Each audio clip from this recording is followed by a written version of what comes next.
गिरिवरधारी जय गोपीजन वल्लभा। गिरिवरधारी यशोदानन्दन व्रज जन रञ्जन। यशोदानन्दन व्रज जन रञ्जन। यमुनातीरा वनचारी। यमुनातीरा वनचारी। यमुनातीरा वनचारी जय राधा माधव कुंज बिहारी। हरे कृष्ण कृष्ण कृष्ण हरे हरे, हरे राम राम राम हरे हरे, हरे कृष्ण कृष्ण कृष्ण हरे हरे, हरे राम राम राम हरे हरे, हरे कृष्ण कृष्ण कृष्ण हरे हरे, हरे राम राम राम हरे हरे, हरे कृष्ण कृष्ण कृष्ण हरे हरे, हरे राम राम राम हरे हरे, हरे कृष्ण कृष्ण कृष्ण हरे हरे, हरे राम राम राम हरे हरे। जय राधा गिरिधारी राधे, जय राधा गोपीनाथ राधे। जय जगन्नाथ जय बलदेवा जय सुभद्रा, गौरानिताय जय गौरानिताय जय गौरानिताय, निताय गौरा हरि बोल हरि बोल। जय जय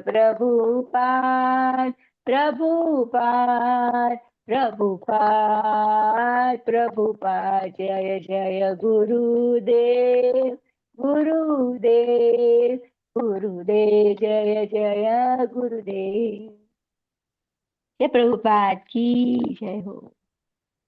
Happy Radha Ashtami to all devotees. The most auspicious day. Today I am doing Srila Raghunath Das Bhatt Kruta Sri Radha Kund Ashtakam. Sri Radha Kund Ashtakam की जय हो।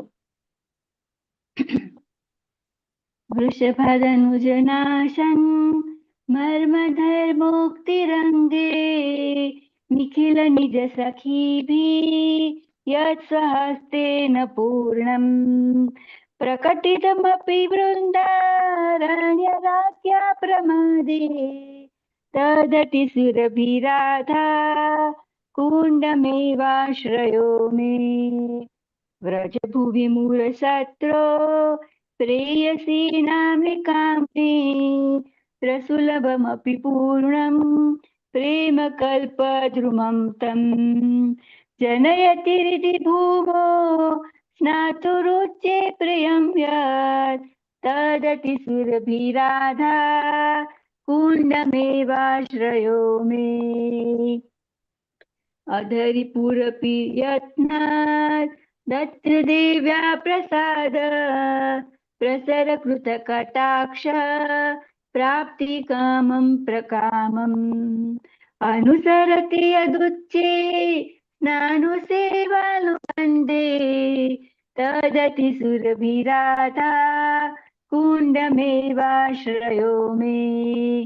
व्रजभुवन सुधांशो प्रेम भूमि कामम्, व्रज मधुर किशोरी मौलिरत्न प्रियेव, परिचितमपि नाम्नां यच्च तेनैव तस्या, तदति सुरभिराधा कुण्डमेवाश्रयो मे अपि जन इह कश्चित् यस्य सेवा प्रसादे प्रणयसुरलता स्यात् तस्य गोष्ठेन्द्रसूनुः सपदि किल मदीशा दास्य पुष्प प्रशस्त्या तदतिसुरभिराधा कुण्डमेवाश्रयो मे तटमधुरनिकुञ्जा क्लिप्तनामानुचेयी निजपरिजनवर्गे संविभर्जाश्रितास्ते मधुकररुतरम्या यस्य राजन्ति काम्या तदतिसुरभिराधा कुण्डमेवाश्रयो मे तटभुवि वरवेत्याम् यस्य नर्मातिरीत्याम्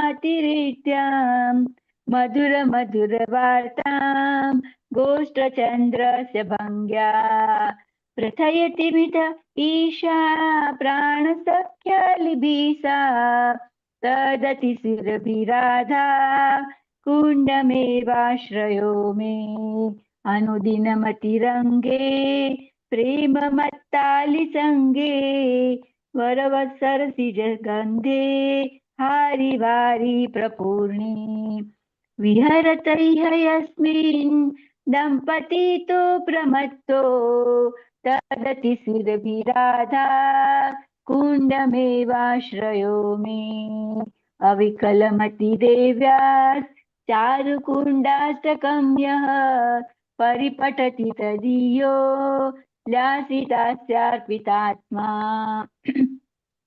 अचिरमिह शरीरे दर्शयत्येव तस्मै मधुरिपुरतिमोदे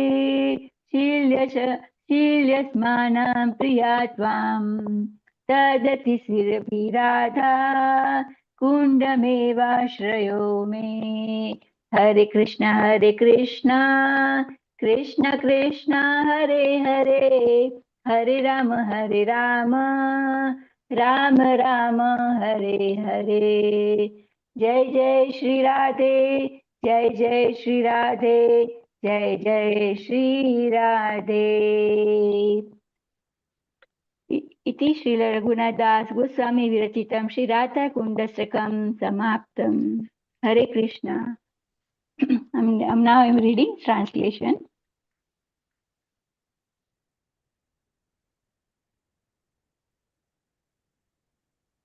May very fragrant Radha Kund, which prodded by the gopis, many joking words after Arishtasur's death, the king of Vrindavan forest, happily built and filled with his own hand be my shelter.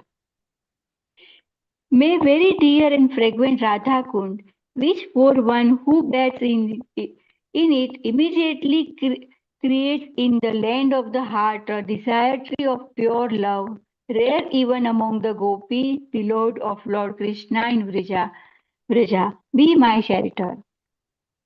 May very dear and fragrant Radha Kund, where yearning to attain the merciful sidelong glance of his queen, Lord Krishna, delightingly follow her bathing attendant, be my shelter.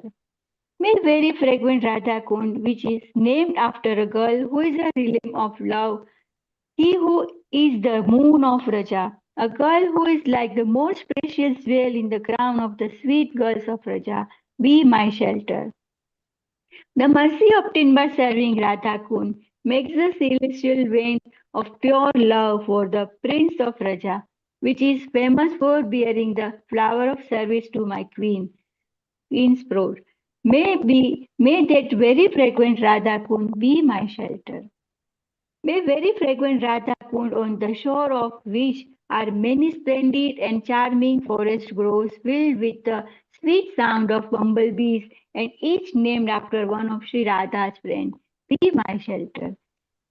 May very fragrant Radha Kund, on the shore of which in the pleasant courtyard Queen Radha and her friends sweetly joke with Lord Krishna, the moon of Raja, be my shelter. May very frequent Radha Kund, where the passionate divine couple daily plays with their passionate friends in the charming lotus scented water, be my shelter.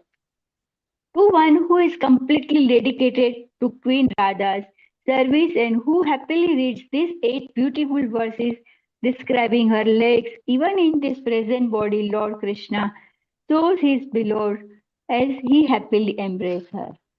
Hare Krishna, Krishna Krishna, Hare Hare, Hare Ram, Ram Ram, Hare Hare. Shri Prabhupada की जय हो, श्री रघुनाथ दास गोस्वामी की जय हो, अष्ट सखी की जय हो, अष्ट मंजरी की जय हो.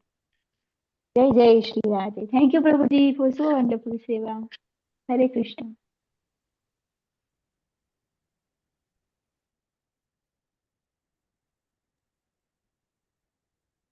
Hare Krishna, Dandat Pranam to all.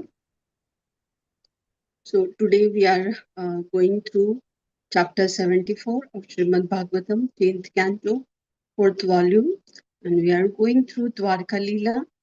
And yesterday we saw how Jarasandha was killed, and yes, how Lord bestows mercy onto the kings who were imprisoned by Jarasandha, and it is how Lord Krishna offers blessings to these kings. So today we are going through chapter 74, the deliverance of Shishupal at the Rajasuya sacrifice. So before going through this chapter 74, we'll go through first Mangalacharan and then recap of yesterday's chapter, and then we'll proceed for chapter 74. So Hare Krishna.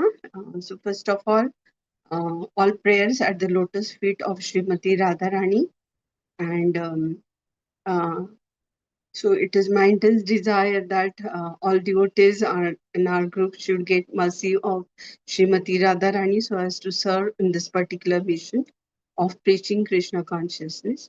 Hare Krishna.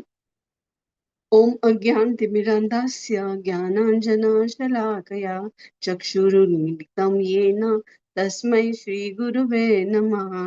श्रीचैतन्यमनोभीष्टं स्थापितं येन भूतले स्वयं रूप कदा मह्यं ददाति स्वपदान्तिकं.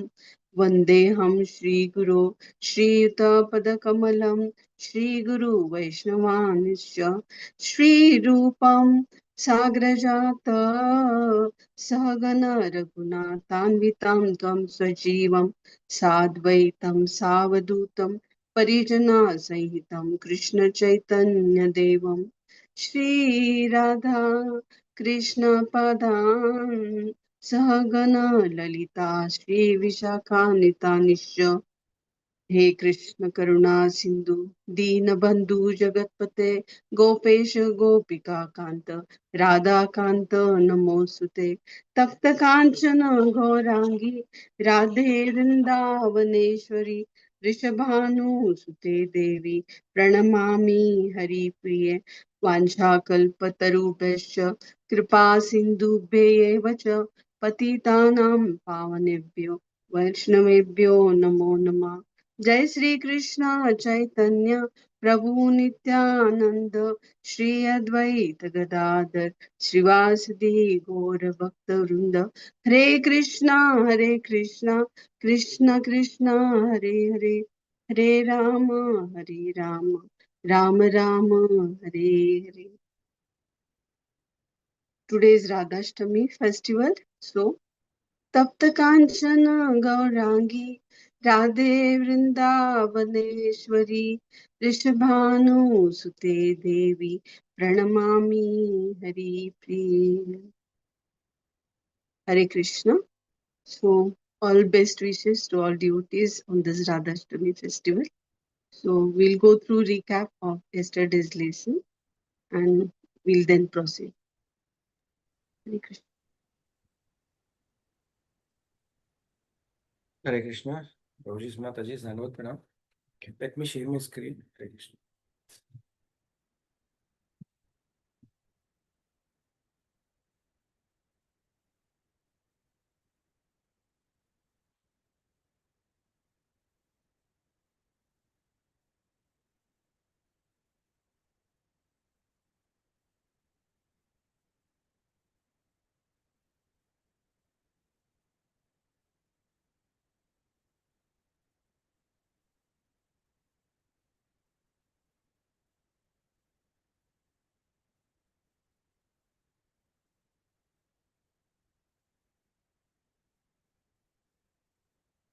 Hare Krishna, Prabhuji's Mataji's Dandavat Pranam.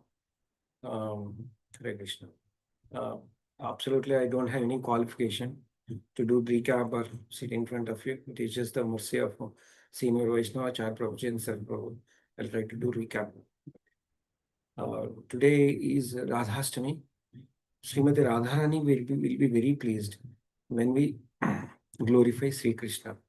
So let us try to attempt glorify even at least a single word, okay, from our mouth. Even a single sentence if possible, otherwise at least a single word, even if you glorify. So Mother Srimati Radharani will be very pleased with all of us. So let us try to participate, everybody in this particular group. I have a throat pain, but my voice is slightly dull. Please bear with me. Hope I am audible. Hare Krishna. So let us start with this. Okay. Yesterday we had a wonderful session from Nityasaki Mataji. Thank you, Mataji, okay, for the wonderful session. Let us go through the themes, okay, which is drafted by Charu Prabhuji for all of us. So the first one is in the first slide, the first theme, okay, is liberation of 20,800 kings. So as you all know, Jarasandha he has impression 20,800 kings, and he humiliated them, and he crushed actually their pride. You all know, like Krishna and Bhima and Arjuna. Bhima mainly defeated Jarasandha with the help of Sri Krishna. The kings were freed. So finally, what happened is all the kings were so overwhelmed with lotus feet of Krishna's lotus feet. Okay, interestingly, you know what happened? The kings did not even beg for the kingdom, or they did not even revenge on Jarasandha. They did nothing actually. Okay, they just asked only one thing. They prayed for one favor. What is that favor? You all know. Okay, yesterday we discussed. May always remember your lotus feet. This is the prayer. All the kings of 20,800 did that prayer. Okay, what they want, Prabhuji's Mataji's, they always wants to remember the lotus feet, your lotus feet. That is their prayer. They absolutely did not ask anything. You know what happened in this? Their suffering actually turned to the blessing. Yeah. Okay. This is what happened. So the true bhakti begins with a humility. Okay. They are so humble now. Okay. By realizing that everything belongs to Krishna. Okay. Finally, they understood. And they started depending upon Krishna's alone. So this is a big lesson for all of us, Prabhuji's Matajis. Okay. Today being Radhastami. So we all should pray that we should, depending upon whatever we are doing, very, very, very, very little in this devotional path. We are completely dependent upon Krishna. Even in the material life, whatever we are able to do, we are completely depending upon Krishna. Srimati Radharani. That is what we all have to remember, just like how these kings have that kind of humbleness. Yeah. So let us start with a simple questions. So I have drafted all simple questions today so that it will be very encouraging and everybody will participate. See, I'll just ask one simple question is, they are all in the jail, right? They were imprisonment. Okay, how this imprisonment, okay, they are in jail, is becoming a mercy for them. Is it a mercy, right, for them? It's a mercy, correct? So how it became a mercy for them? Hare Krishna Prabhuji. Go ahead.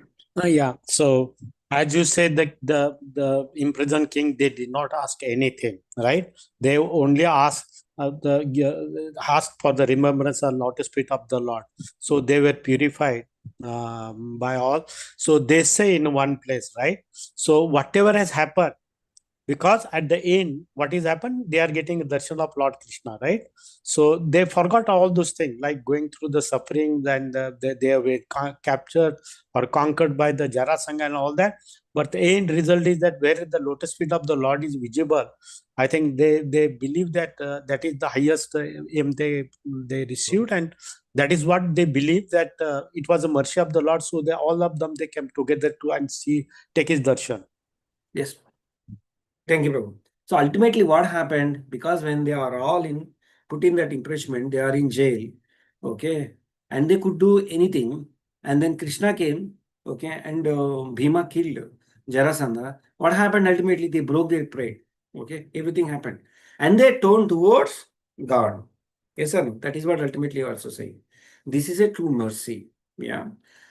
Yeah. Hare Krishna. So, on this particular theme, okay, anybody wants to say one or two words, not even a big sentences, what is a takeaway for us in today? What is a lesson from this particular theme? This question may repeat for all the themes. Okay, what is a takeaway? One or Be even one or surrender. two words is good enough. Yeah.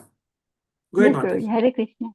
Hare Krishna. Surrenderance, complete surrenderance. और faith, Even humility, complete humility, faith. Humility. Yes. श्रद्धा भी होनी Complete चाहिए surrender. अच्छे से. and keep faith in God, Lord, Krishna. Yes. Yes. Perfect, Mataji. Thank you. Let's move to the next theme. That is second theme. That is Krishna's instructions to the king. He has given instructions to the kings. Yesterday we learned, okay, from Mataji. What kind of instructions he has given? He just said few words. He said, uphold dharma, protect your citizens, perform sacrifices, remain, he said very beautiful sentence, remain steady in joy and sorrow, and fix your mind on me. Okay, this is what he said. Yes or no? These are the simple words he said yesterday. What is that is for us? We all grihasthas. So once upon a time, before coming to ISKCON, I used to think spiritual means running out towards forest and sitting in mountains and doing some tapasya. That is what I used to feel. Yeah. I think I have not switched on my camera. I'm sorry for that. Okay. I missed it to switch on my camera. Let me switch on it. Yeah. So that is what I used to think. But actually, bhakti is not about escaping our responsibility. Okay. And only just thinking of devotion. No.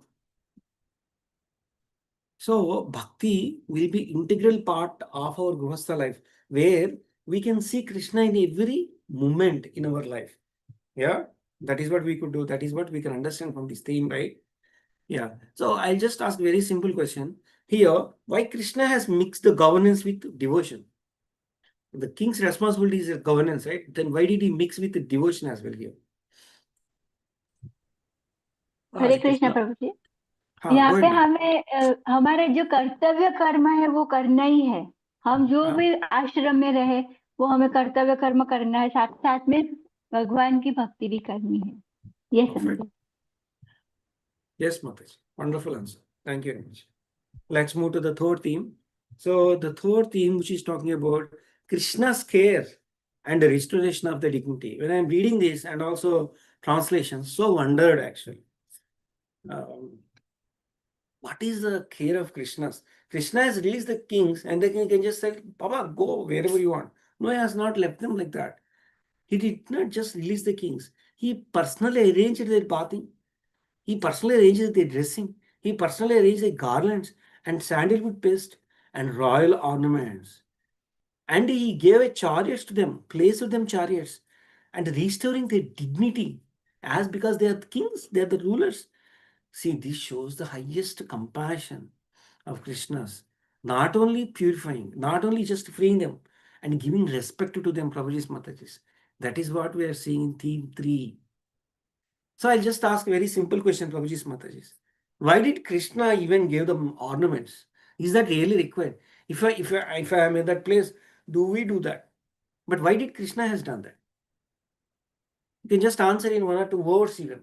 One sentence is good enough. Hare Krishna Prabhuji. So the king, represent the royalty, right? So he wants to instill faith in them.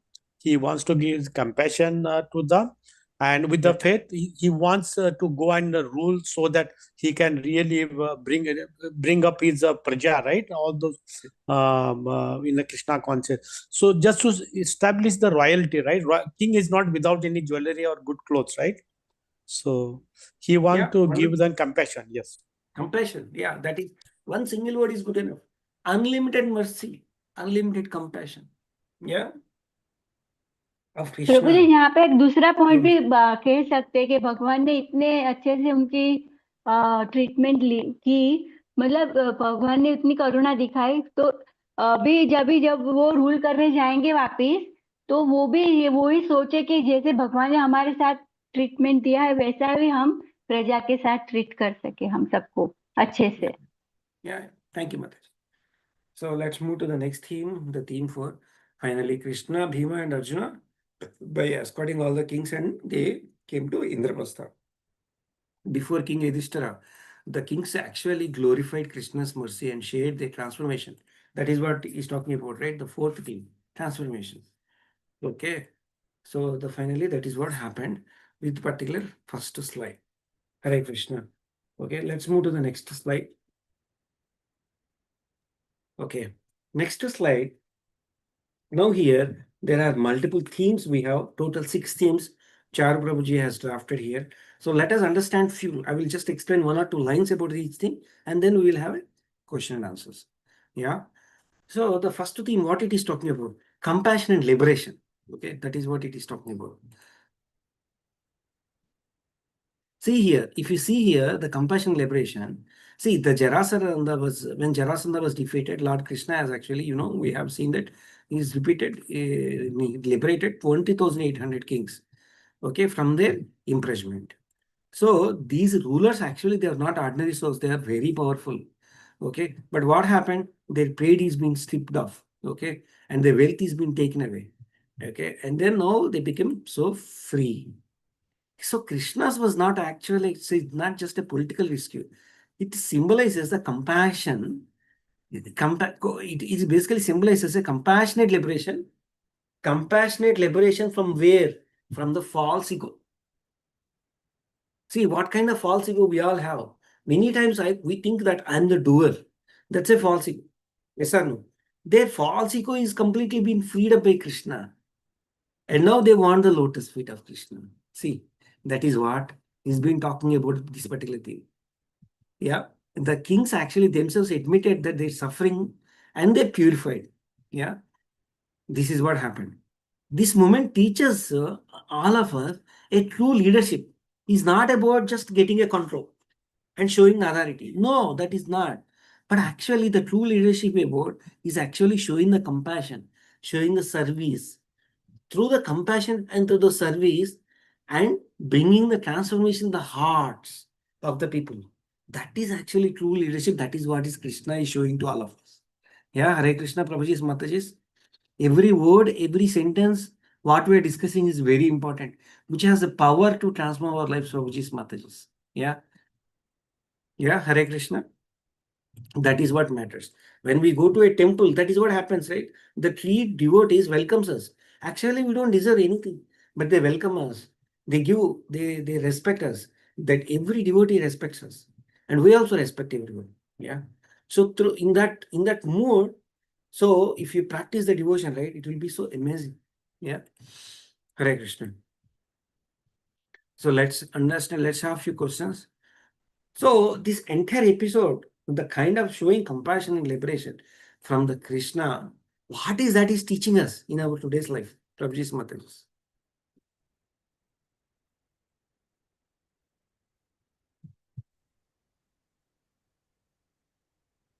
Hare Krishna. Hare Krishna Sanjeev Prabhuji. Prabhu, there's so many devotees are there. Just 1 or 2 lines or 1 or 2 words also good enough.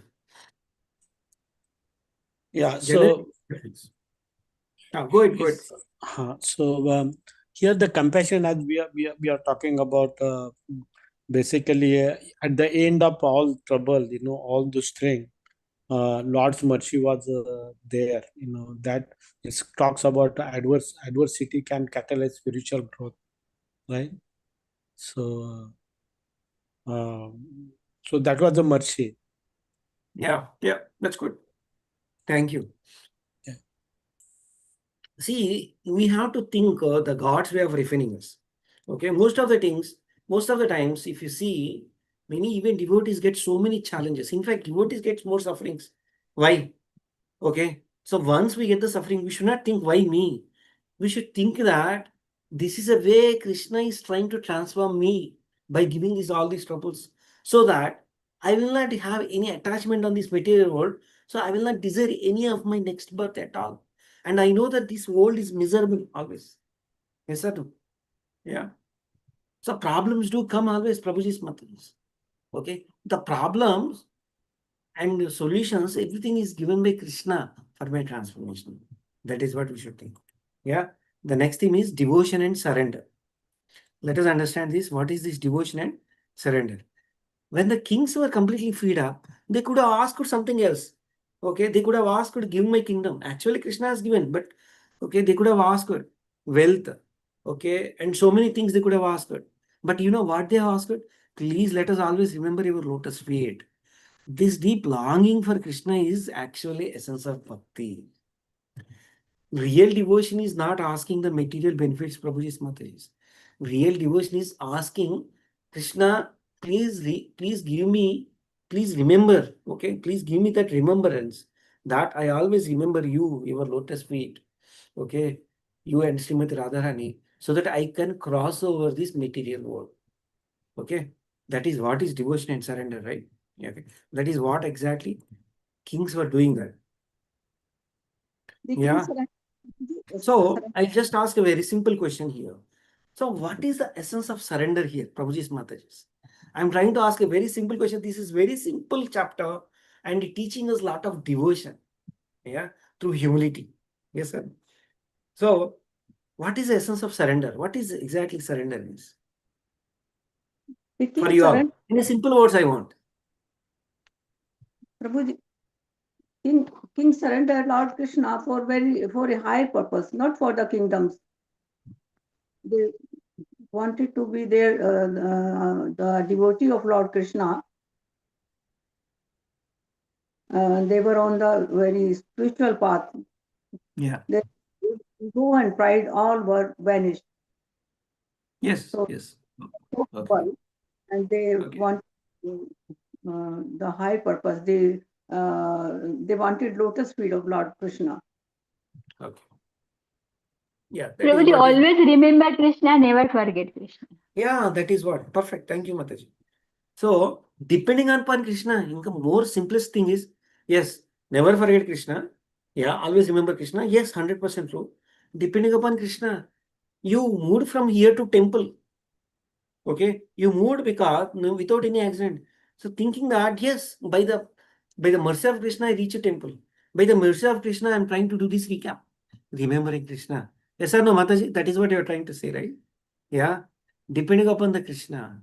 Yes, Prabhuji. What is a starting surrendering? Yeah. Hare Krishna. Let's move to the next slide. Hare Krishna. So, what is this particular theme? This is basically dharma, righteousness, and duty. So, now here, what Krishna is telling us, let us understand. So, when the impersonate kings were freed, Lord Krishna reminded them on their duty. What did he say? He said, just protect dharma. To protect their subjects, uphold dharma, and become ethical rulers. This is what he said, right? Liberation was not meant just going away from somewhere. Okay, liberation means service, serving Supreme Krishna, Supreme Personal Godhead, serving devotees. Yeah, being in this material world, but serving Krishna. Krishna emphasized that the true spirituality is not abandoning one's responsibilities. Prabhuji's Mataji's. We should always remember Grihasthas. We don't need abandoning our responsibilities. But we have to perform them with detachment and depending upon Krishna. That is what this theme is talking about. Hare Krishna. So let us have some one or two questions on this particular theme. Yeah. See, why Krishna has emphasized so much on dharma to these kings when they said that we want to remember your lotus feet? What is the reason? अगर वो धर्म पे नहीं चलेंगे तो प्रजा का भला कैसे होगा? Absolutely. प्रजा का So he भला wants ऐसे to ही tell होगा. that, yeah, he wants to tell that remember me and do your duties. Yes, yeah, हाँ. correct, Mataji. Thank you very much. Dharma without bhakti will lead pride, Prabhuji's Mataji's. Yeah. Dharma without bhakti, it will lead so much pride. That is what actually there happened to them. Yeah. Previously. Prabhu ji, in So, other word शरीर से कर्म करो, मन से भक्ति करो. correct. Thank you. So let us move to the next theme. I think we are running out of time. Fourth theme. That is equanimity. Equanimity. So I'm only trying to give one or two lines about, one or two sentences about each theme. Yeah. So Krishna is instructed the kings to maintain the equanimity, to remain steady and joy. Joy and sorrow. Remain steady in joy and sorrow. This is what he said. Gain and loss. Be steady. This is what he said, right? This is what exact teachings of Krishna in Bhagavad Gita. Okay. He said, balance your joy and sorrow. That is what he said, right? Yeah. So that is what he explained in fourth theme. So, Prabhuji's Mataji, I'll ask a very simple question. Why this equanimity is very important in our spiritual life? Hare Krishna. One or two words also good enough. I'll move to the next slide. It balances our approach towards life, our life, and every individual to navigate both triumph and tribulations. Yes, perfect. Thank you. You want to make a progress in the spiritual path? This is very important. If you get a sorrow and then you are becoming so dull and you are not doing anything, then how do you spiritual progress happens? So this is very, very essential thing for us. Equanimity. Yeah. I'll move into the next slide. Hare Krishna. Next one. Okay. Theme 5. What is this theme 5? Transformation and renewal. Let us understand this. What is this transformation we are talking here? See, after liberation, the kings were not left as a broken captives, but were transformed into the radiant leaders. They became leaders, radiant leaders. Krishna ensures that, you know what all Krishna did, transformation through transformation. Krishna ensured that they were bathed, they were dressed with fine, with good garments, they decorated with jewels, and placed back in a good chariots, very nice chariots. Okay, this all happened. This renewal symbolizes how divine grace will uplift even much most degraded souls like me. Hare Krishna. See, the key message is here. There will be some suffering. Depend on Krishna. This suffering is given by him. Then ultimately you will be uplifted. Yeah. This is what happens. Hare Krishna. So let us understand few questions on this. I'll just ask one simple question. Maybe some of you would have answered. Why did Krishna adorn the king's jewel and all these things after freeing him? Why did he do that? उससे उनका confidence और बढ़ेगा प्रभु जी कि हम Confidence जो और बढ़ेगा। इतने दिनों से वो सफरिंग में थे तो ये जब हाँ। मिला तो उनका थोड़ा कॉन्फिडेंस लेवल गेन हुआ और फिर Yeah. जैसे जैसे वो गेन होगा तो फिर वो थोड़ा समझ सकेंगे कि हम अभी रियल पोजीशन में आए हैं ऐसा To increase the devotion towards himself. Lord Krishna wanted to increase devotion towards himself. That's why also he regarded them by jewels, Yes. good clothes. Yes, Mataji. You do spiritual a little, awakening little, you do a little to Krishna. Krishna remembers so much. Yeah, because he is a supreme father for all of us. Yeah. Thank you, Mataji. Now let's move to the theme 6. Okay, what is this theme 6? Community and brotherhood. What is that we are talking here? Krishna did not just free the kings and leave. He journeyed them, okay, with Bhima and Arjuna to Indraprastha, where the kings narrated their liberation before Yudhishthira.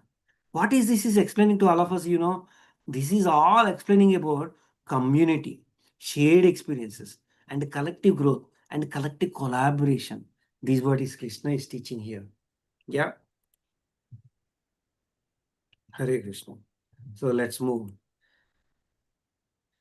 So Prabhu ji how अगर this जब भी वो basically वापस जाएंगे प्रभु जी rule करने हाँ? के लिए वापस जाएंगे तो वो सब वापस कृष्णा कॉन्शियसनेस को बढ़ाएंगे प्रीचिंग वो भी करेंगे Yes, Mataji. Thank you very much. So basically, we are all in this community, right? So Krishna is also trying to build that community. Okay, that surrenderness. Yes or no? So how it is helping in our bhakti, Prabhuji's Mataji's?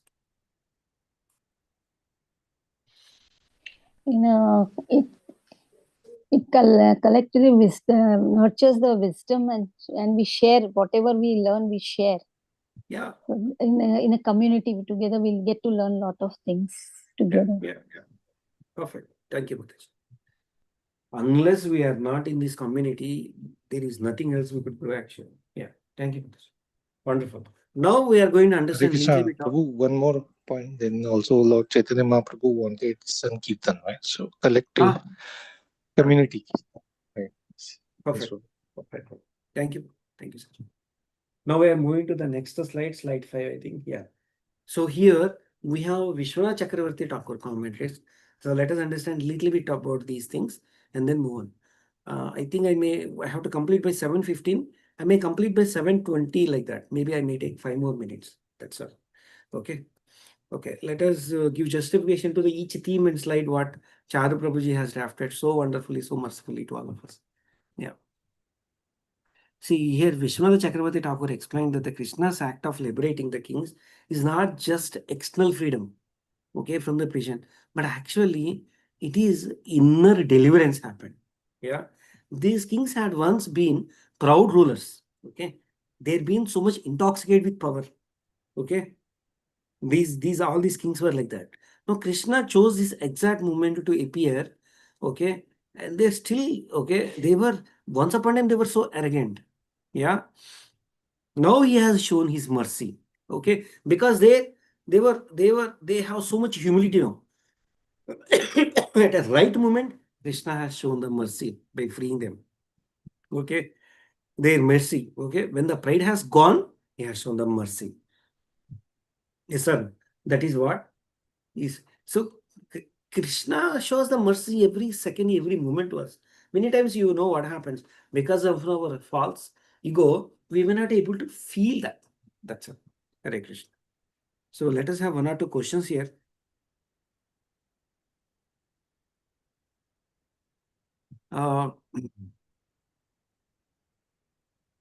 Actually, I have a question here. Okay. Maybe you can try this out. Maybe we have not answered till now or not opened and the discussion can try. See, does the divine mercy only mean freedom from suffering? We became a freedom from suffering, then that only we call it as a mercy? It's a very, very, very interesting question. Krishna has shown so much auspicious to in our life, then we show it is mercy. Okay. But is that freedom? Okay. Does the divine mercy only means that a freedom from suffering is a mercy?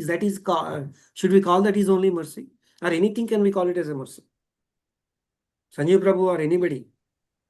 No, Prabhuji. It is not only mercy. Because once we are free from that any misery, our love becomes more and more. We increase our devotion also.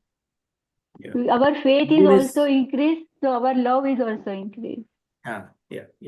Yes, suffering, a major suffering is also mercy.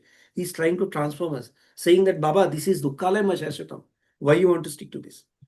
Many times the sufferings is a mercy actually for us, for our transformation, Prabhuji's Mataris. Yeah. So let's move to the next theme. Impairments.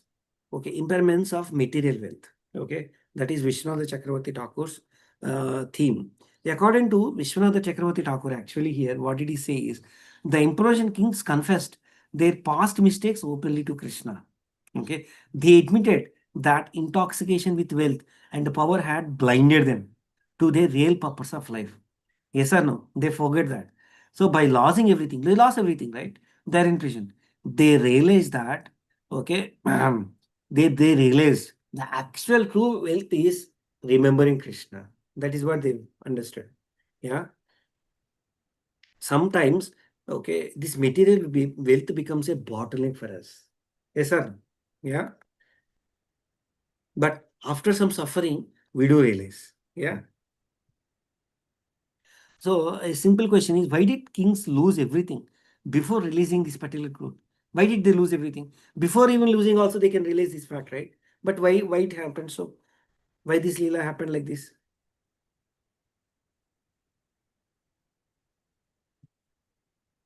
Hare Krishna. Is the question is clear? प्रभु जी अगर वो उनको ये suffering नहीं मिलती तो उनको हाँ। Realise नहीं होता कि हम हमारे पास जो था वो भगवान की कृपा से ही था, क्योंकि अभी उनके पास कुछ पावर नहीं है, उनका कोई सुनने वाला नहीं है जो दशा में वो लोग जी रहे थे, तो वो उनको फिर जब भी कुछ ऐसी मिजरी आती है तो हमारा जो स्पिरिचुअल अवेकनिंग है वो जागता है अंदर से, फिर रियलाइज होता है कि हाँ really now we have to take the shelter. इसीलिए उन्होंने फिर वो ब्राह्मण को भेजा कि भगवान हमें आपका शरण चाहिए। Perfect. Thank you very much. Yes, so also Let's move to the next. when all the material opulence is taken away, then only dependence on Krishna. That's what Krishna wants, and that's the real dependence, right? Sarvadhamma paritajya mamekam sharanam vraja. That's what Krishna says. So he makes us do that through that suffering. Prabhu. That's what I think. Yes, Prabhu. Thank you, Prabhu. The next theme is self-realization, humility. See here what happened is these kings are there, no? They were so intoxicated. Okay. So now they started, okay, they stand before the Krishna. And what is there in front of them? The power has gone, wealth has gone, prestige has gone, everything has gone.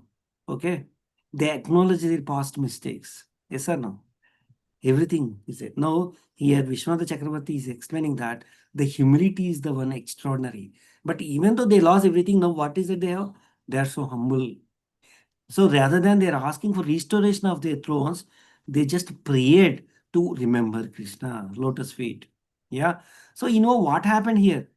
The reversal happened. Shift from, what is shift from? Ahankara, ego-driven goals, to Atmajnana, self-realization. This is what happened in this particular theme. Vishwanath Chakravarti Thakur is trying to explain. From ego-driven goal, Ahankara, to Atmajnana is happened. Yeah, Hare Krishna.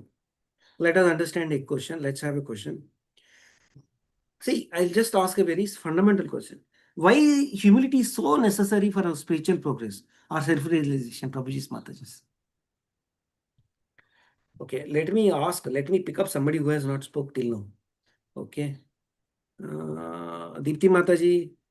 Humility comes, Prabhuji, humility comes after when the ego, pride vanishes and the person realizes his mistakes and his self-awareness is there.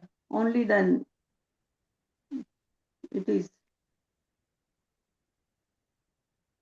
Okay. So actually pride blocks our vision. Yes or no? Okay, that who are we? Who is Krishna? So the humility, the more and more humble, you will more understand the truth. That is what you are also trying to explain. Thank you very much. Hare Krishna. What is the next theme? Desire for devotional practice. Yes, sir. Okay, this is theme 4. See, instead of demanding wealth and kingdom, okay, or revenge, the king made a single remarkable request. What is it they asked? Please, Lord, teach us how always remember your lotus feet.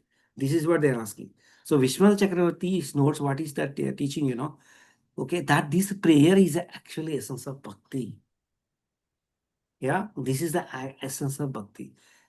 This is actually a mature stage of devotion. Yeah, that is what Vishwanath Chakravarti Thakur is trying to explain in this particular thing. So, what is exactly spiritual maturity for all of us, Prabhuji's Mataji's? What is the spiritual maturity for all of us? Okay, sorry, I mean this theme, right? Theme 4. What is spiritual maturity for all of us? What is the reveal about the spiritual maturity for us? Yeah, remembering the holy name of the Lord and serving the Vaishnava without any expectation of return, and extraordinary humility. That is the point. Yes, Really following the instruction of Guru. following the instructions of Guru. Thank you very much.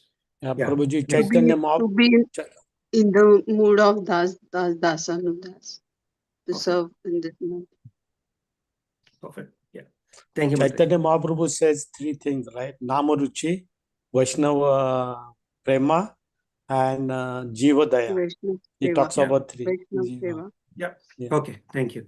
So let's move to the next theme, theme 5. Krishna's assurance and instruction. What is it he has given? See here, Chakravarti Thakur, Sri Vishwanath Chakravarti Thakur emphasizes that assurance reveals progressive journey and devotion. How simple remembrance and practice gradually leads prema bhakti. You follow your dharma, remember me, you will automatically elevate to prema bhakti. That is the kind of assurance Krishna is giving. Yeah, Hare Krishna. So in this state, the devotee's love for Krishna has become completely selfless and unconditional. Yeah. And it will completely free from our personal desires. Okay. Hare Krishna. So let's go to the theme 20. Oh, theme 6. Yeah, theme 6.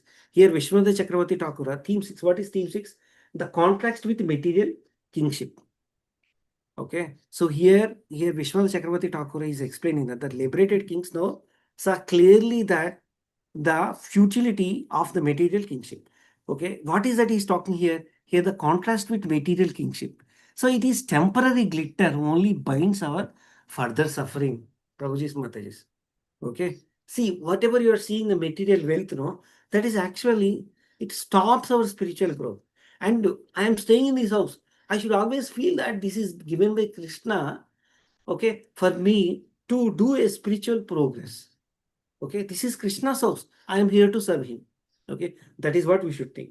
So we are running out of time. Let us try to conclude this quickly. Okay, the next, what is this theme 7? Theme 7 is talking about engagement with society. Hare Krishna, Prabhuji's Mataji's. We don't need to run away from the society. Be in the society and try to teach Krishna conscious to whoever you could reach and asking them to practice this bhakti, okay, being in the society. That is what actually Krishna has told to these kings as well. Be in the society, follow the dharma, and remember me, whatever you do. That is what these theme 7 is talking about. And then ultimately what will happen? And then theme 8, yeah. Theme 8, what will happen? The spiritual transformation takes place. Spiritual transformation takes place. It's exactly the transformation how the kings had, no? In the same way, the transformation happens to all of us as well. Hare Krishna. So I'll stop the recap here. Okay, we have completed all the themes. I have taken little more time. I'm sorry for that, Mataji. Okay, but I have covered 1 or 2 sentences about each theme, and then we'll try to understand 1 or 2 questions from each theme. Thank you very much, Prabhuji's Mataji. Okay, Hare Krishna.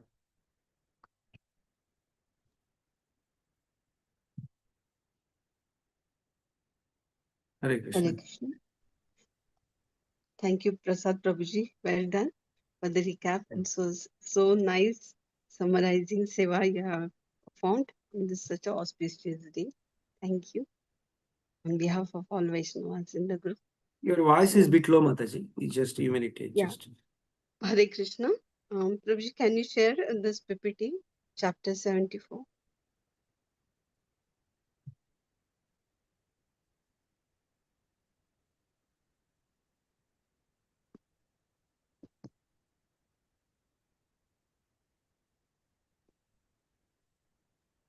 Yeah, Hare Krishna. Pranam to all. Yeah, so today we are going through chapter 74 of Srimad Bhagavatam, 10th Canto, and it talks about the deliverance of Shishupal at the Rajasuya sacrifice. So as to begin this particular chapter with the blessings of His Grace Charuchandra Prabhuji, His Grace Sharat Prabhuji, and all Vaishnavas in the group, Sanjeev Prabhuji and all. So I am not qualified to talk on this, especially 10th Canto and the chapters. But with your blessings, I will try and I will dare to speak few words as per my capability. There is no qualification from my side, but please bestow your mercy onto me. So Srimad Bhagavatam, Shri Granthara Srimad Bhagavatam ki Jai, Shri Prabhupada ki Jai, Jai Jai Shri Radhesha. So today we are going through the deliverance of Shishupala at the Rajasuya sacrifice. So as Prabhuji is sharing the PPT, so the first slide. I'm just turning on the PC. Just give me 2 minutes. Yeah. Okay, Prabhuji. Just this time so that I will get my laptop formatted and battery is No, not that's working. fine. It's fine. Yeah. Just that I'm connected through iPhone, so I was. Yeah, this chapter is titled as The Deliverance of Shishupal at the Rajasuya Sacrifice. It is lesson 112. Lesson 113 is chapter 75 and how Duryodhana is humiliated, it talks about. And chapter 114, it includes the lesson 114, it includes two chapters, chapter 76 and chapter 77. Chapter 76 is entitled as The Battle Between Shalva and Rishnis. In the next week, we'll have. And chapter 77 is titled as Lord Krishna Slays the Demon Shalva. The deliverance of Shishupal at the Rajasuya sacrifice. So this lesson 112, it has been drafted in two themes. The first theme is Lord Krishna received the honor of first worship Agra Puja during the Rajasuya sacrifice. So out of this 54 verses, uh, this Rajasuya sacrifice, it has been described in first 29 verses, while as verse 30 to 54 are included in second theme by which is about uh, Sudarshan disc, how Krishna beheads the envious Shishupala and who nonetheless received Sayujya Mukti, the ultimate liberation. So, with these two themes into the house, first 29 shlokas and then later 24 shlokas, and total there are 54 verses in this particular lesson. We are on the third slide, Prabhuji.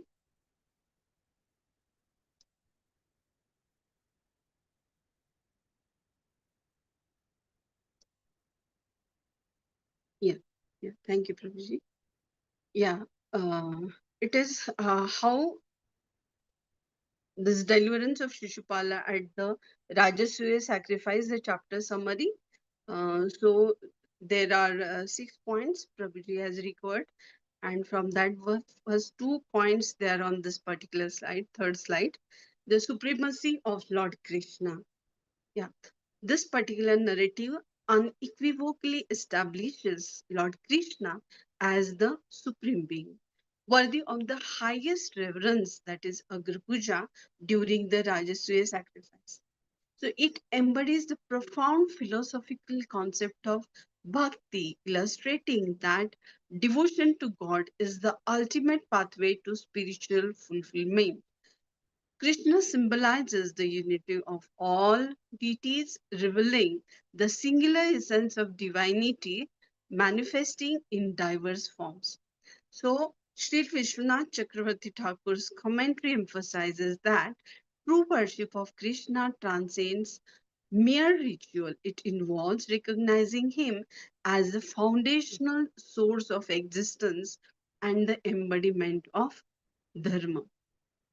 So, um, here, the one and only one who should be respected and who deserves and qualified to be the chief guest of Rajasuya Yajna was unanimously decided by the assembly in the Rajasuya sacrifice in the assembly of Yudhishthir Maharaj, and it was nonetheless all erudite personalities throughout the world were over there, and amongst those it was decided unanimously that the Agra Puja would be performed by Lord Krishna.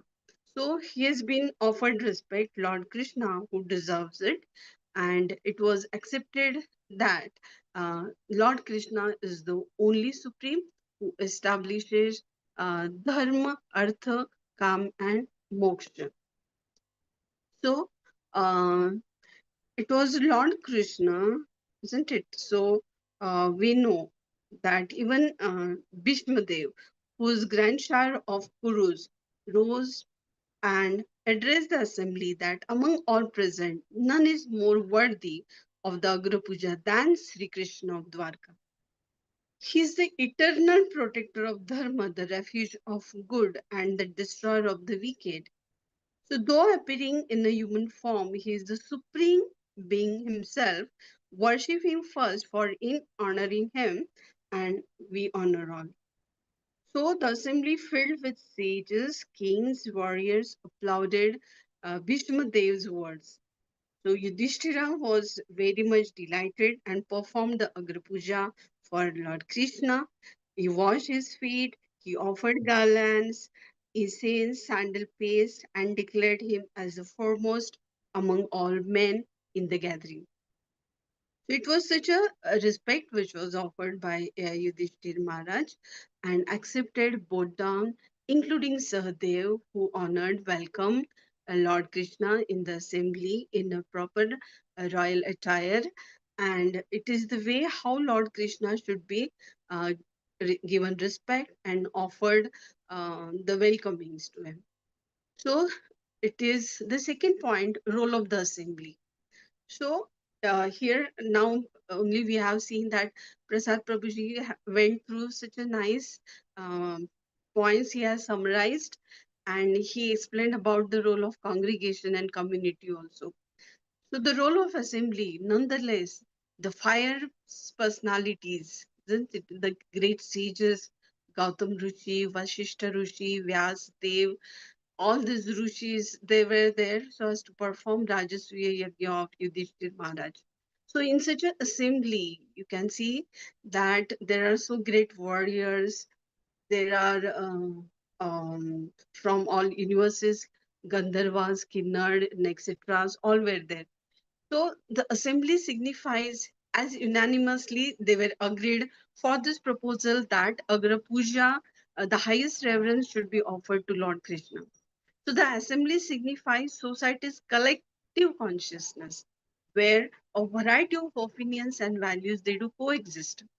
So Sahadev's passionate advocacy for Krishna's worship underscores the necessity of embracing divine authority over societal conventions.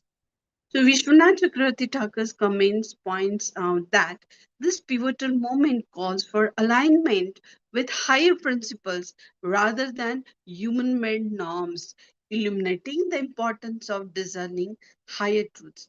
So this focus on transcending societal conventions is enlightening as it illustrates that genuine wisdom recognizes the divine order beyond surface level judgments. So the role of assembly, it was very important. As we know, Bhishma Dev, he also talked about the supremacy of Lord Krishna and everyone accepted it. So it was such a great assembly in the court of Yudhishthir Maharaj for this Rajasuya Yajna. So the third point in the summary is conflict and resolution. So Shishupal's fierce opposition to Krishna's worship embodies the ego and ignorance that arise from falling and failing to recognize the divine presence. His blasphemy signifies a refusal to accept a reality where Lord Krishna reigns supreme. So Vishwanath Chakravarti Thakur's in-depth commentary explores the philosophical ramifications of this conflict, revealing how Shishupal's eventual liberation serves as a powerful reminder that even those who oppose can experience salvation, liberation through their connection with the divine, often paved with tribulation. So we are going to see in detail about this particular conflict and resolution. So it is just like an epic tale. So everything it was going in harmony, but something it did not please, and the person was Shishupal, isn't it? So who is this Shishupal? So the entry of Shishupal was the Chedi Naresh. His synonymous, this particular figure of Shishupal is synonymous with arrogance, hatred, and defiance.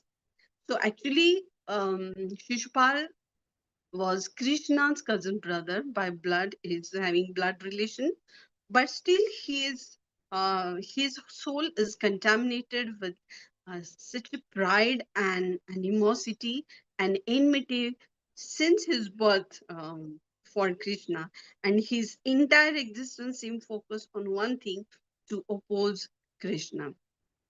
So actually, yes, this particular Shishupal who served the Lord for enmity, isn't it? So Shishupal and Dantavakra, so they are the in previous life they are Jay and Vijay, as we know, in Vaikuntha, and they were Dwarpal, they were the gatekeepers, and Chatush Kumar, they cursed them as they could not identify um, uh, as Jay and Vijay could not identify Chatush Kumar, who were sons of Brahmaji, and they cursed Jay and Vijay and set a proposal, and they accepted that in their next 3 birth times they will be liberated if be um, they will be accepting enmity against the Lord. So it is the way how Shishupal was so envious, as we see.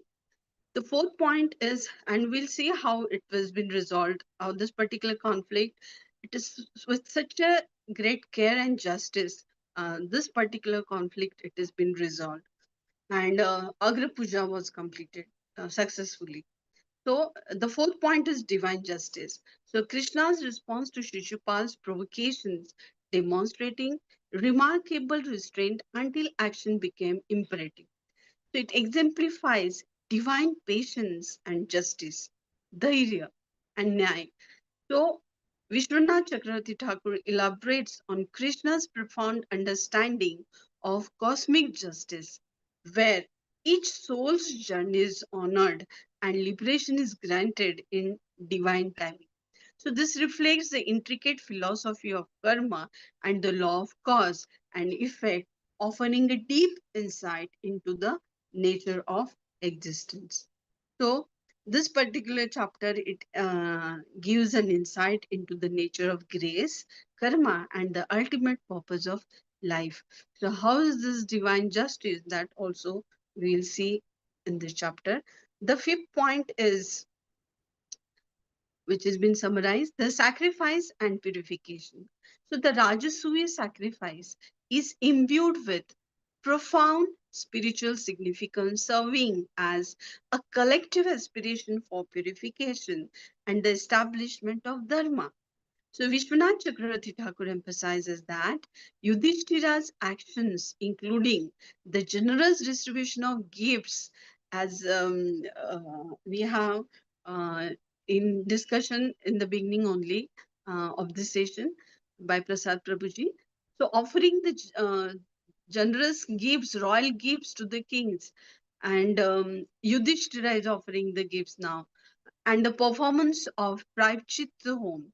It is one of the ritual which has been followed after Agra Puja and Rajasuya Yajna, so that whatever the impairments they have been left, whatever the lacunas are left, they are corrected in this particular Yajna session.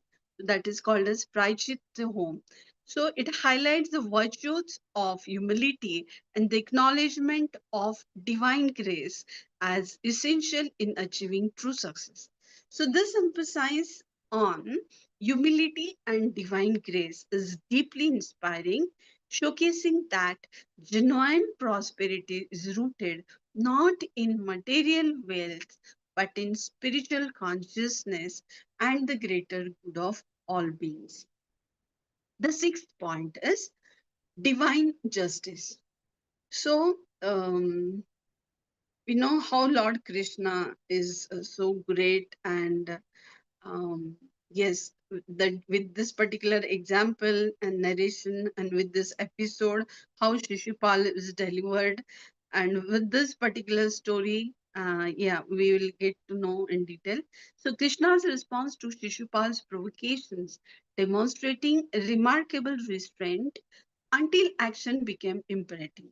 So it exemplifies divine patience and justice.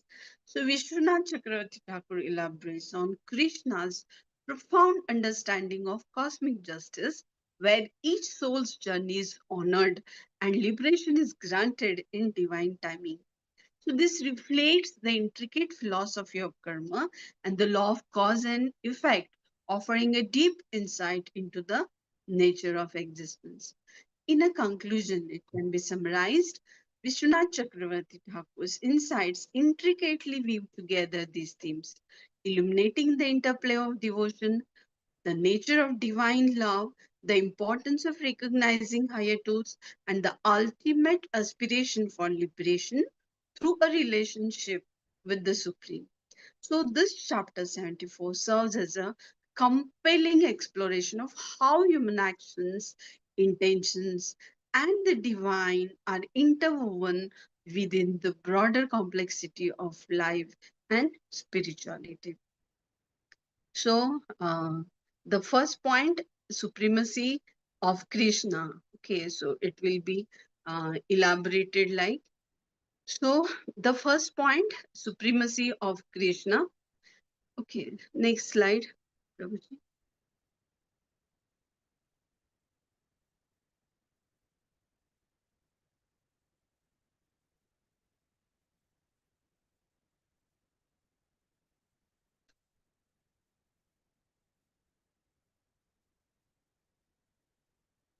Yeah, the supremacy of Krishna. So this theme establishes Krishna as the central figure in the narrative, emphasizing his ultimate authority and divine nature. So why we should pray Lord Krishna and why we should not worship demigods and all? Because uh, if we want to plant a tree, we have to water the roots, isn't it? So if roots gets nourished with water, then obviously every leaf and stem and petals, stamens, okay, so they will obviously get water. So there is no need to separately add water to each and every part of that plant. So watering the seed as it will have the roots, okay, it satisfies the work. So similarly, rather than worshipping all, so it is better and it is wise that we should worship Lord Krishna because he is the only supreme. He is the supreme personality of Godhead, Purna Purushottam. So by positioning Krishna as the supreme being, this particular passage reinforces the idea that all worship and reverence, that is Agra Puja performed at the Rajasuya sacrifice, should ultimately be directed toward him. So, this is crucial in Vedic philosophy, where the recognition of a personal God who is both immanent and transcendent is a foundational aspect of spiritual practice. It helps devotees understand the importance of aligning their lives with divine will. So, uh, Lord Krishna, uh, as we know, Janma Karma Che Me Divyam, Ki Yo Me Bhaktya Prayeshati. So his both birth as well as death, he is a Janma, he is Adi Purush. Okay, so the Lord Krishna is the one who deserves this Agra Puja, and Yudhishthir Maharaj washed his feet and offered respects to him, and it was shown that how Vaishnavas they do deal with Lord Krishna. So it was shown in front of the assembly, and it was such with awe and reverence. Lord Krishna was worshipped by Yudhishthir Maharaj. So this particular theme emphasizes the concept of divine supremacy in spiritual traditions.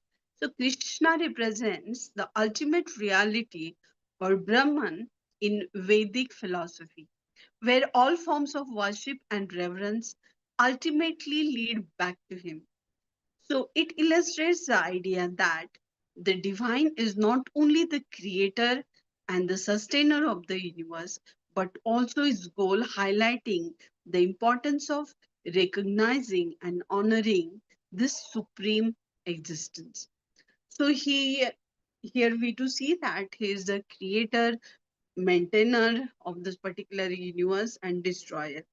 So who can manage all this and appoints and delegates the responsibilities to demigods so as to follow the duties. And not only he does this particular thing, but he cares for the devotees also, and he is in love with his devotees, and uh, he becomes very humble and passionate and loving to his devotees. So this is about in the point supremacy of Krishna. So a lot can be said, but here in the assembly, Bhishma Dev also said that he is not only the human being, but is the supreme being, and worship him first. And for honoring him, we all get honored. So it is the view as we have seen of this particular assembly. The second point is humility of King Yudhishthira Maharaj. So Yudhishthira's humility serves as a model for how individuals should approach the divine. So by expressing his feelings of unworthiness and the honor of receiving Krishna's orders, Yudhishthira exemplifies the ideal attitude of a devotee. So this theme encourages humility as a virtue, which is essential for spiritual growth. So humility is the jewel of Vaishnava and especially of Gaudiya Vaishnava. So it teaches us that acknowledging one's limitations and showing respect for higher power, especially Lord Krishna, fosters a deeper connection with the divine. So um, with very humble intentions, one should surrender the Lord and progress on this particular spiritual path. So Yudhishthira's humility reflects a core value in the importance of recognizing one's own limitations and the greatness of the divine. So his statements remind us that true wisdom comes from understanding our place in the universe and that humility is essential in approaching the divine. So one should be patra to receive the mercy of Lord, isn't it? One should be qualified. And what is that patra and what is that qualification is to be humble, as our acharyas have said. So if there is such a nice sweet rice, but if it has been hot, so it cannot be poured directly in our mouth, isn't it? So we have to have that patra, pot, so as to receive that hot sweet rice and then can get the satisfaction after consuming it. So likewise, so as to receive the spiritual mercy, we should have that particular qualification to be humble. Yesterday also, it was told that one should be humble like the blade of grass. So this theme encourages individuals to cultivate respect and reverence in their spiritual practices, reinforcing the idea that the divine should be honored above all. And here Yudhishthir Maharaj, he is the embodiment of dharma. He is Dharmaraj and is not an ordinary being, ordinary soul, you see. And he's setting an example in front of us. Okay, how one should approach Lord Krishna through his behavior and followed the directions of Lord Krishna so as to perform the Rajasuya Yajna. And then, according to his instructions, Yudhishthir Maharaj and Pandavas, they are leading their lives, including Draupadi, also Draupadi Maharani. So likewise, is the humility of King Yudhishthira. So next slide, Prabhuji. Third point is devotional relationship. The theme of devotion highlights the intimate and personal connection, this particular connection between Krishna and his devotees. So it illustrates the concept of bhakti, showcasing how love can bridge the gap between the divine and the human. So, this theme is chosen to emphasize that spiritual growth is not only about knowledge or rituals, but also about cultivating heartfelt relationship with Lord Krishna. So, it underscores the idea that devotion can empower individuals and reveal the depths of divine mercy, which is central to many spiritual paths. So one should establish the relationship with Lord Krishna. One should have uh, the personal connection with the Lord. So in the morning we do japa. So that establishes the personal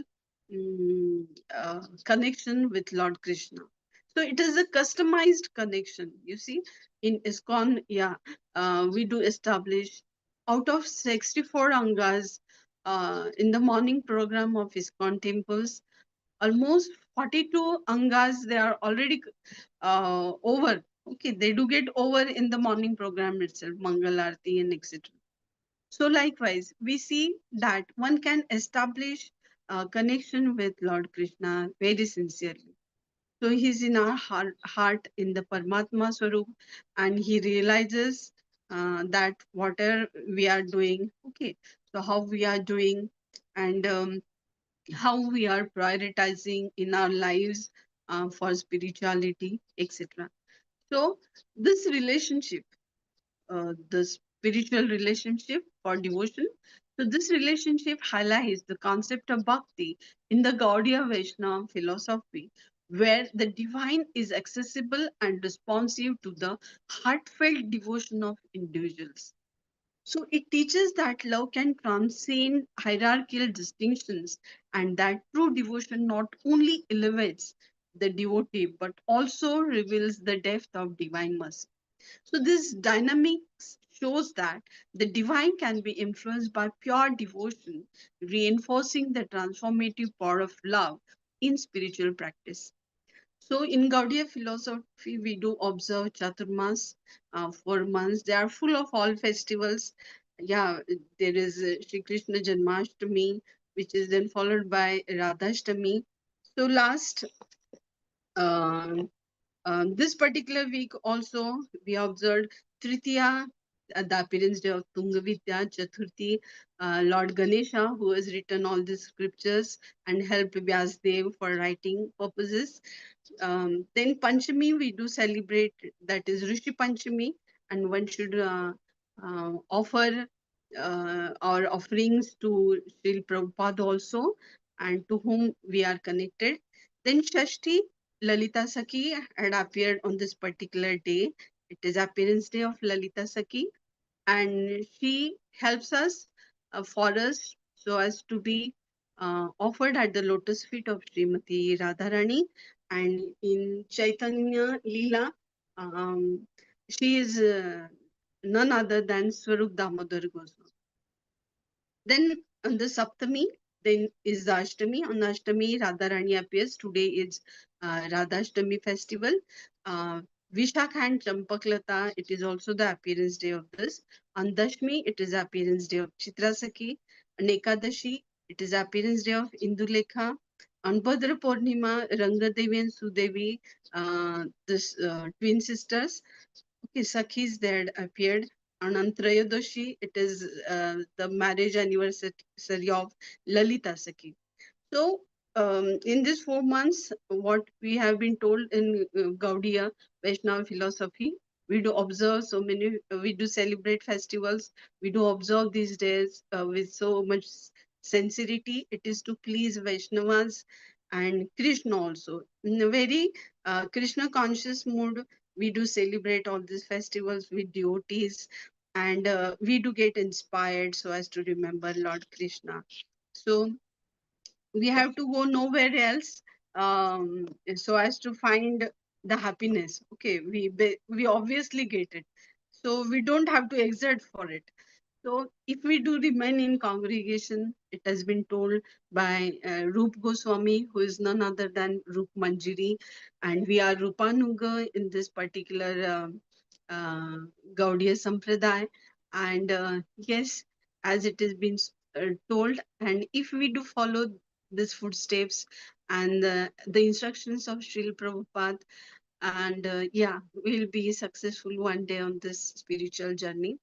So Gormon Day always used to pray every day that my child should get the mercy of Srimati Radharani and let him get that particular spirit so as to remember every day Srimati Radharani. So yeah, with such blessings and with such a great lineage and legacy, we are in this particular mission. So the unity of all beings, the theme is. In that there are 2 points. The theme of unity deeply woven into the fabric of Vaishnava philosophy transcends mere intellectual discourse. It emerges as a transformative force that can reshape our perception of existence. By presenting Krishna as intrinsically linked to all beings, this passage ignites an enlightening recognition, urging readers to acknowledge the profound interconnectedness of our life. This theme is not just a philosophical notion, it is a catalyst for cultivating compassion and understanding, effectively dispelling the illusion of separation. It nurtures a spirit of oneness, serving as a powerful tool for fostering empathy and harmonious relationships, ultimately aligning with the broader spiritual aspiration to realize the interconnected nature of existence. So the second theme compels individuals to transcend superficial differences and to recognize the divine essence inherent in every being. So this recognition fosters an atmosphere of compassion and unity, encouraging conscious action based on an understanding of our interconnectedness with each other and the universe. So, um, Radha Vinod Prabhuji emphasized on the point Jiv Daya, isn't it? That is the teaching of Gaudiya Sampradaya. So we do find cooperation amongst all the Jiva. Every Jiva has the soul, and we do respect the soul of everyone because Paramatma is sitting over there. So what about that? We do honor Nirjivas also. Okay. So in the movie of Prahlad Maharaj, we have seen that Prithvi Devi is she has been shown in the form of female, isn't it? The individual, the personified, isn't it? So all these non-living things, they are also the embodiment, living embodiment. Okay, so they are the person themselves. So we do respect and honor nirjiva or lifeless things also in our sampradaya. So it shows the unity of all beings and non-beings also. So it is such a great legacy, and so we are so fortunate, and it is our saubhagya that we are in ISKCON. Next slide is the conclusion. These themes were carefully selected for their capacity to convey fundamental spiritual truths and to guide individuals along their unique spiritual journeys.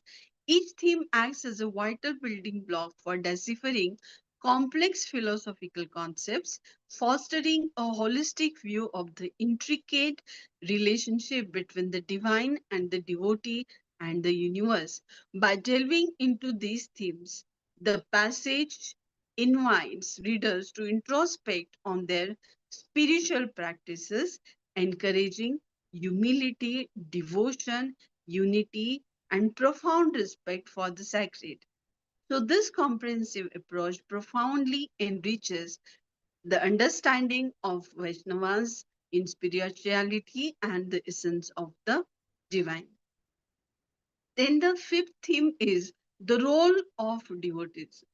Okay, so this is very important and to be underlined for this. So this particular theme, role of devotees, serves as a profound call to action, underscoring the critical role of devoted individuals in nurturing spiritual discernment and purity of heart. By illustrating how devotees rise above material distinctions, the passage highlights the importance of cultivating a spiritual mindset that prioritizes inner development over external appearances. So, this theme inspires individuals to embrace responsibility for their spiritual growth and to understand that true devotion is marked by selflessness and a deep comprehension of spiritual truths. The second point is this highlights the essence of spiritual maturity. Prasad Prabhuji emphasized on this spiritual maturity, where devotees move beyond personal ego and material distractions. If we all together, there might be superficially one can find distraction, the egos may clash. Okay, so but still we have to sustain, keep the patience.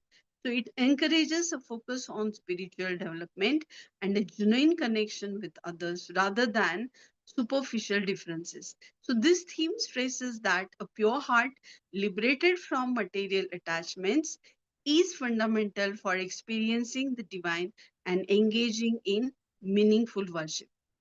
Because here we are together in a congregation so as to serve Lord Krishna, so as to please Him, isn't it?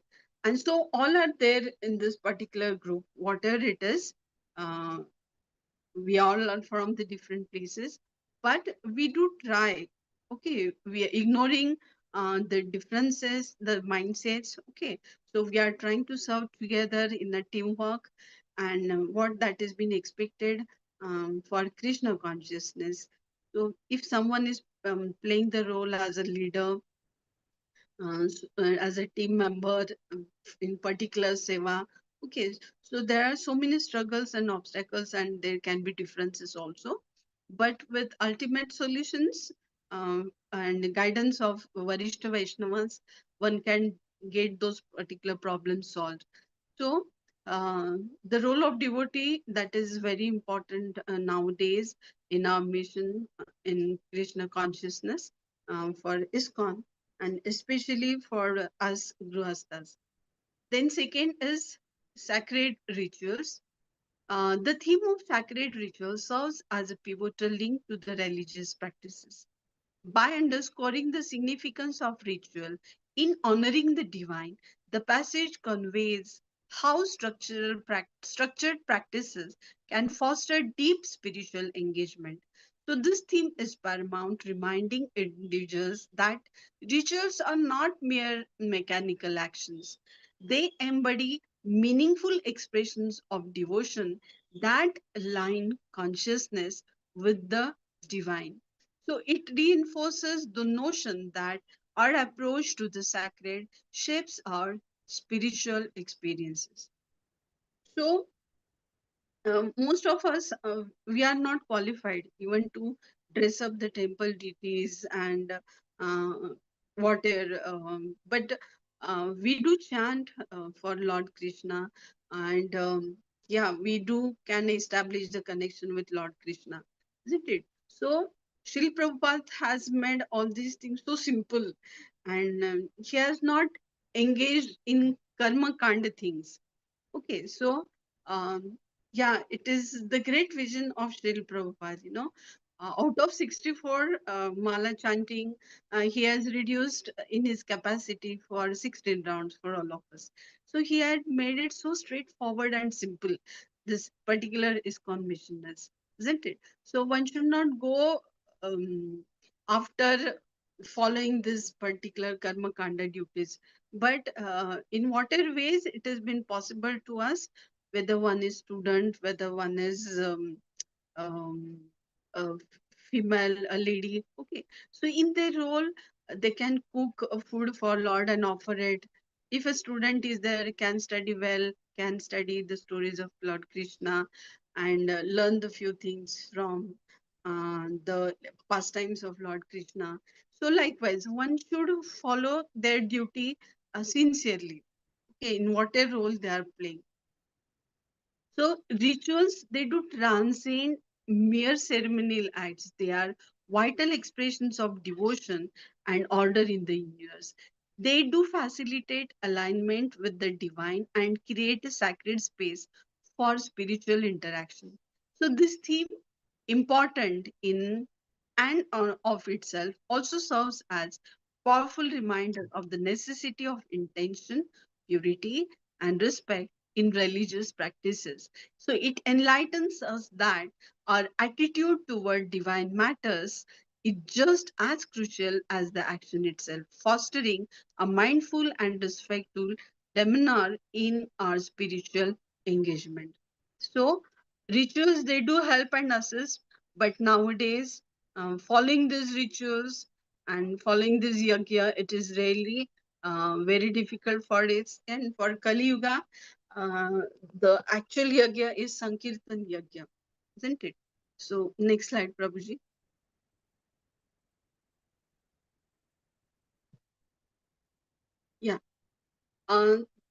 This passage delves into the character of Shishupal and his vehement objections to the worship, that is Agra Puja of Krishna during the Rajasuya sacrifice. It unveils profound themes of devotion, the essence of prayer, and the repercussions of enmity towards the divine, inviting you to explore these intricate concepts.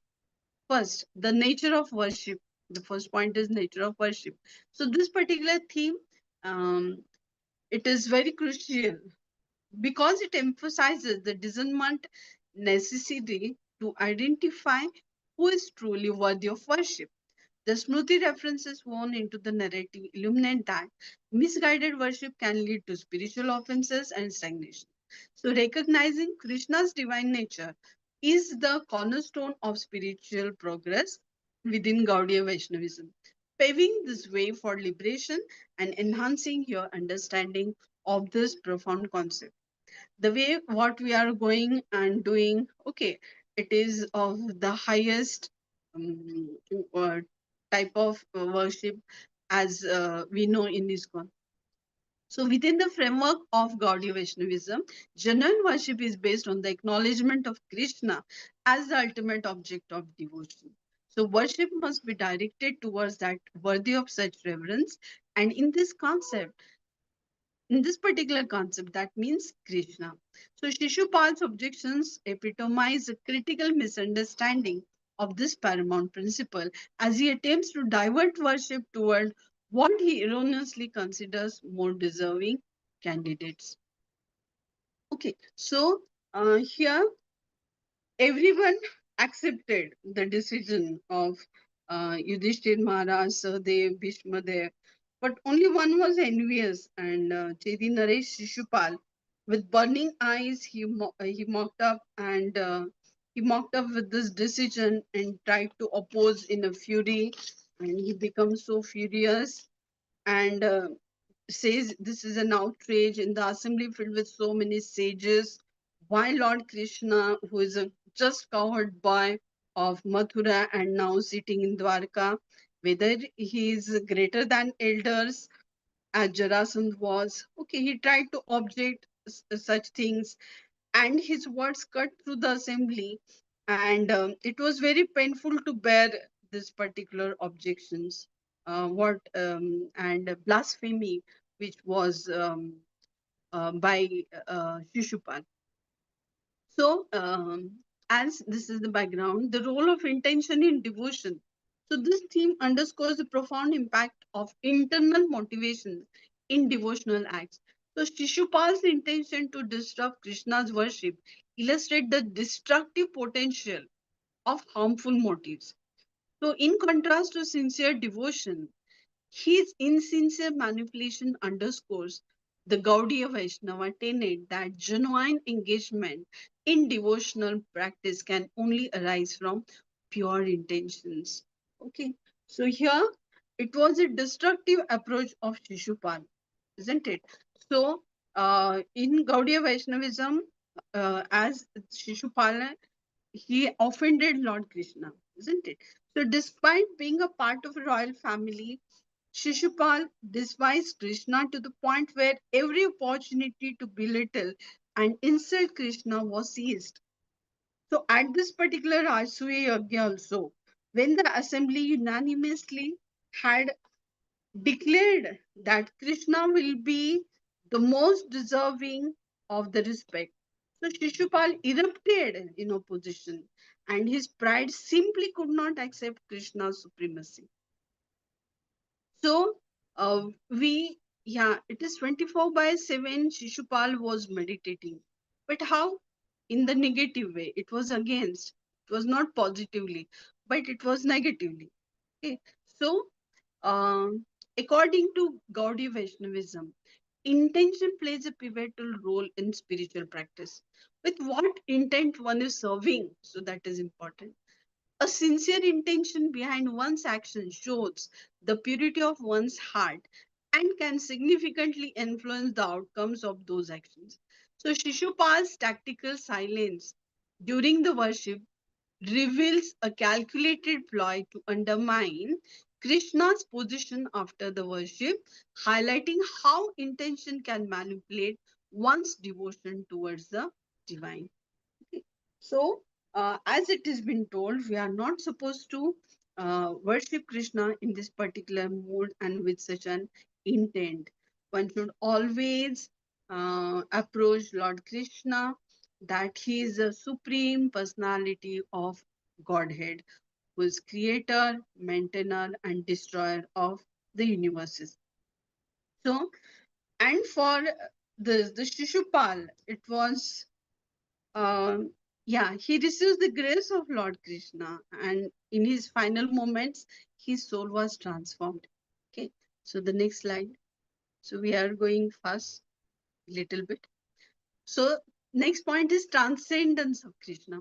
So this theme is vital as it establishes Krishna's unmatched status and the necessity for total surrender. This discourse surrounding Krishna deserving more than mere ordinary worship reinforces that true devotion demands recognition of Krishna's divine attributes, a respective central to the Gaudiya Vaishnavism worldview, which exalts the acknowledgement of Krishna's transcendental essence. Okay, so it is the status of Lord Krishna, who is the divine personality, the divine personality of Godhead. So, Krishna is depicted as transcending all material qualities. He is not like we human beings are there. So, they are not material qualities and dualities, embodying the essence of pure goodness and spiritual bliss. The body of Krishna is spiritual and it is in mere goodness. The commentary clarifies that Shishupal's criticisms inadvertently serve to glorify Krishna's transcendental nature. Within Gaudiya Vaishnavism, Krishna is not merely a deity, but the supreme personality of Godhead, deserving of the highest reverence and devotion. So, it is the Krishna's mercy which Shishupal gets because of his remembrance of Lord Krishna, isn't it? So, the consequences of enmity towards the divine. So, this is paradox and climax. So, this theme is significant as it reveals the intricate connection between emotion and spiritual evolution. Even negative emotions directed toward Krishna can lead to liberation, highlighting the profound power of devotion and the depth of Krishna's mercy. But we one should not pray, worship in this particular mood underlined. So this complexity enriches our understanding of how varying emotions ultimately fulfill a divine purpose. So the fate of Shishupal offers a profound lesson about the repercussions of nurturing enmity towards Krishna. In Gaudiya Vaishnavism, one's thoughts and feelings towards God directly shape one's spiritual fate.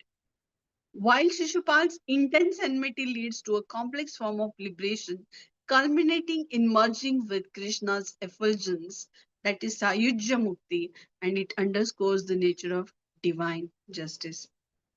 Okay, the balance of justice and mercy. So, what makes Krishna's action so profound is the balance between justice and mercy. Next slide, please.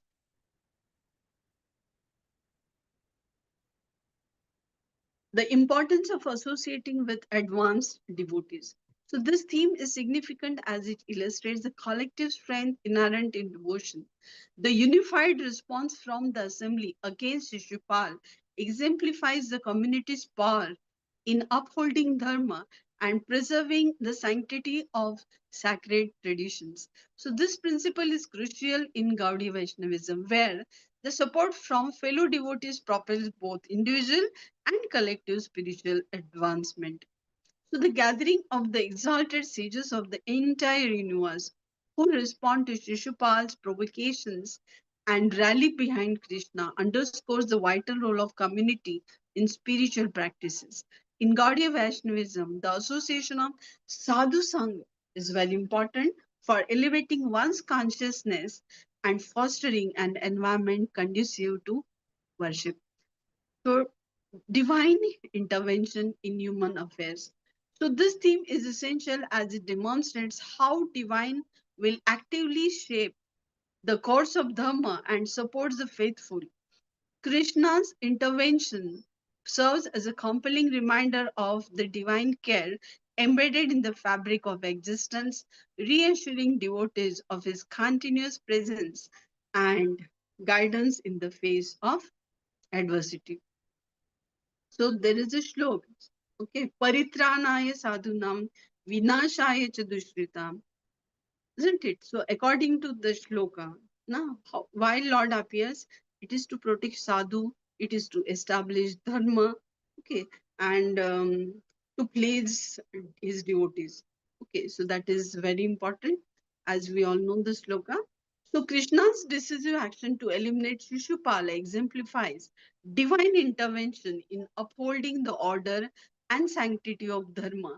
Again, in Gaudiya Vaishnavism, Krishna's active engagement in the world represents his profound love and protective nature towards his devotees, ensuring that righteousness prevails. Isn't it? So, the deep lesson of the Shishupal episode is that the balance of justice and mercy. So, what makes Krishna's action so profound is the balance between justice and mercy.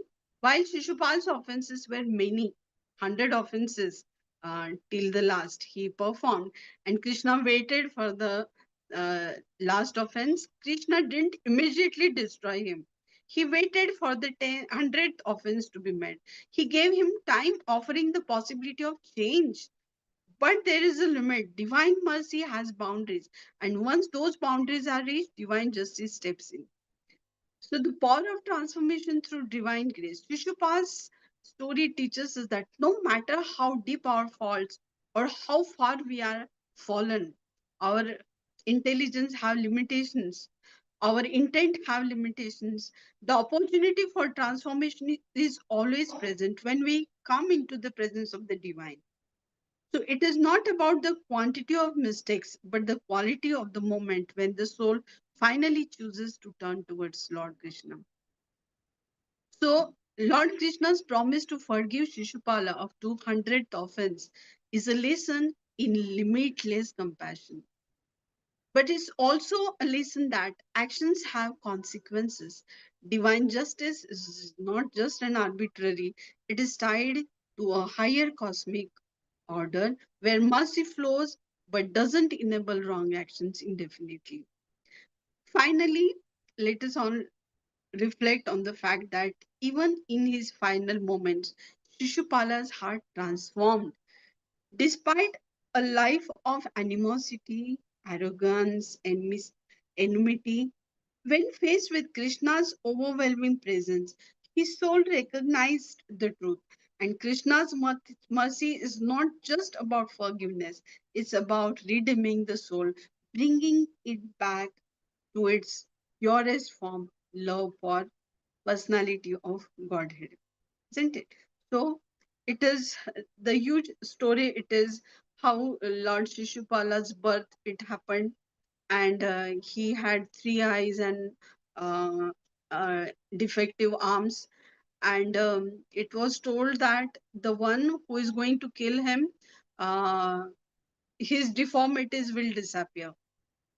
And similarly, Lord Krishna, when uh, he sits on the lap of Lord Sri Krishna when he was child after birth, and his deformities disappeared. And yeah, Shishupal's mother prayed Lord Krishna so as to bestow mercy that let us wait for his 100 offenses to be met, and then you can kill him. So Lord Krishna not killed Shishupal, but offered liberation. You see, so how Lord Krishna is Dayalu, isn't it? How is merciful for jivas?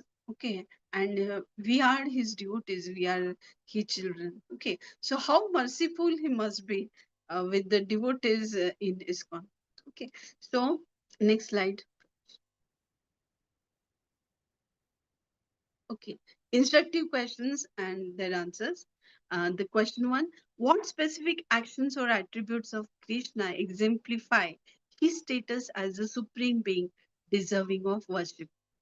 Krishna's supreme status is powerfully illustrated through his divine attributes, including his omniscience, boundless compassion, and his ability to embody all deities. So these qualities reveal that genuine worship transcends mere rituals and taps into the recognition of his ultimate reality. Furthermore, his selfless acts of love, unwavering protection, and insightful guidance in times of crisis reinforce his unparalleled authority, inviting devotees to fully embrace his divinity. So the deliverance of Shishupal, it is a divine play, a cosmic act between karma and divine grace. Okay, and it was the story of surrender and divine grace. The takeaway: in life, we may sometimes be filled with anger, resentment, or pride like Shishupal, but it shows that it's never too late for transformation. Still, we have time, and Krishna is always present there, waiting for all of us to realize that when we will reach to Him, defeating our kama, krodh, six defects in our mind, and surrendering our hearts when we will reach to Him, isn't it? So, how does the tension between divine authority and societal norms specifically manifest in the assembly's dynamics? So, the assembly vividly showcases the tension between divine authority and societal norms through the clash of opinions surrounding Krishna's worship. So, here, when Shishupal started blaspheming Lord Krishna, um, he doubted for his character with Draupadi. He doubted his character with the gopis in Vrindavan.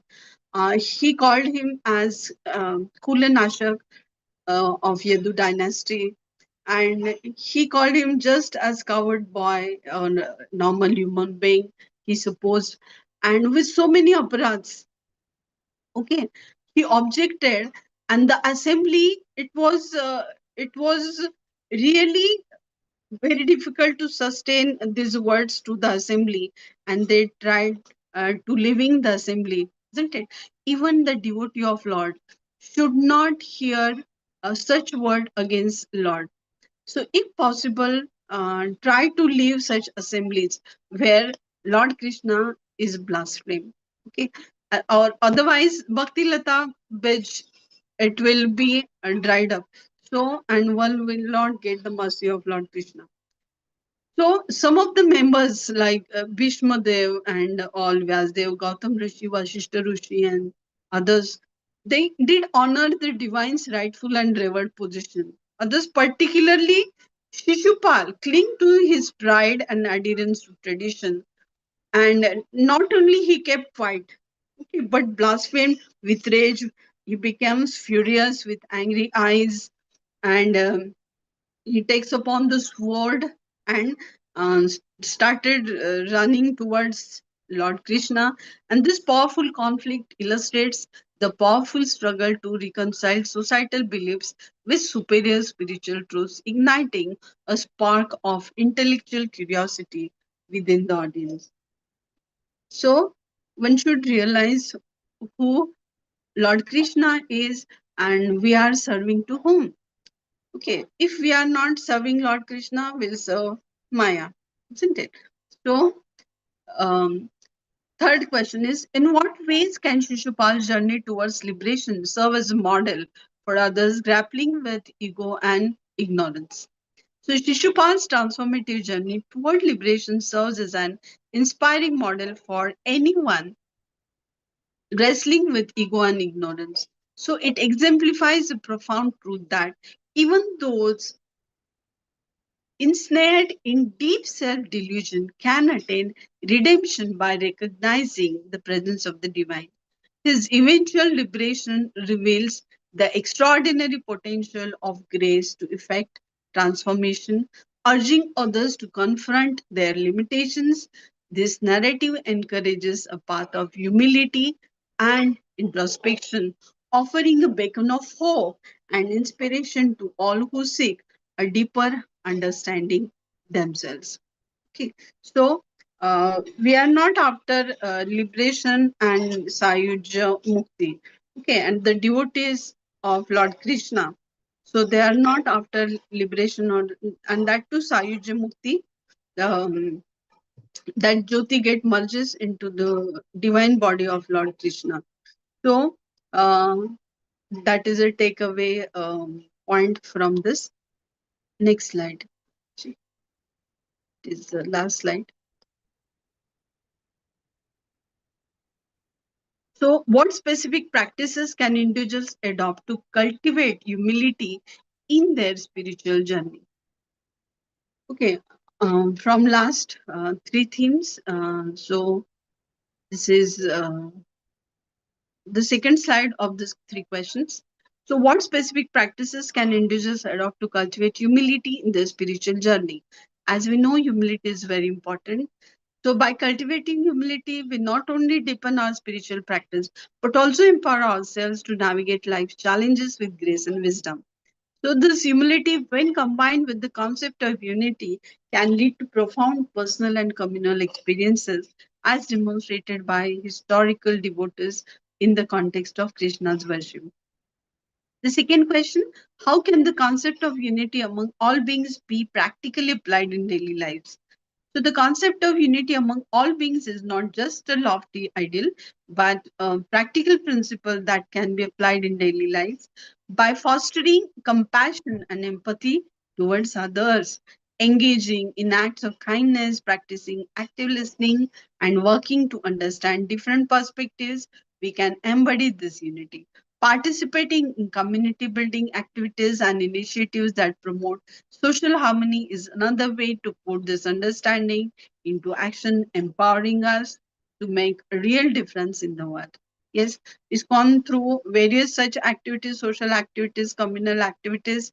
Yeah, it's working on the betterment of the lives so as to uplift them for the spirituality.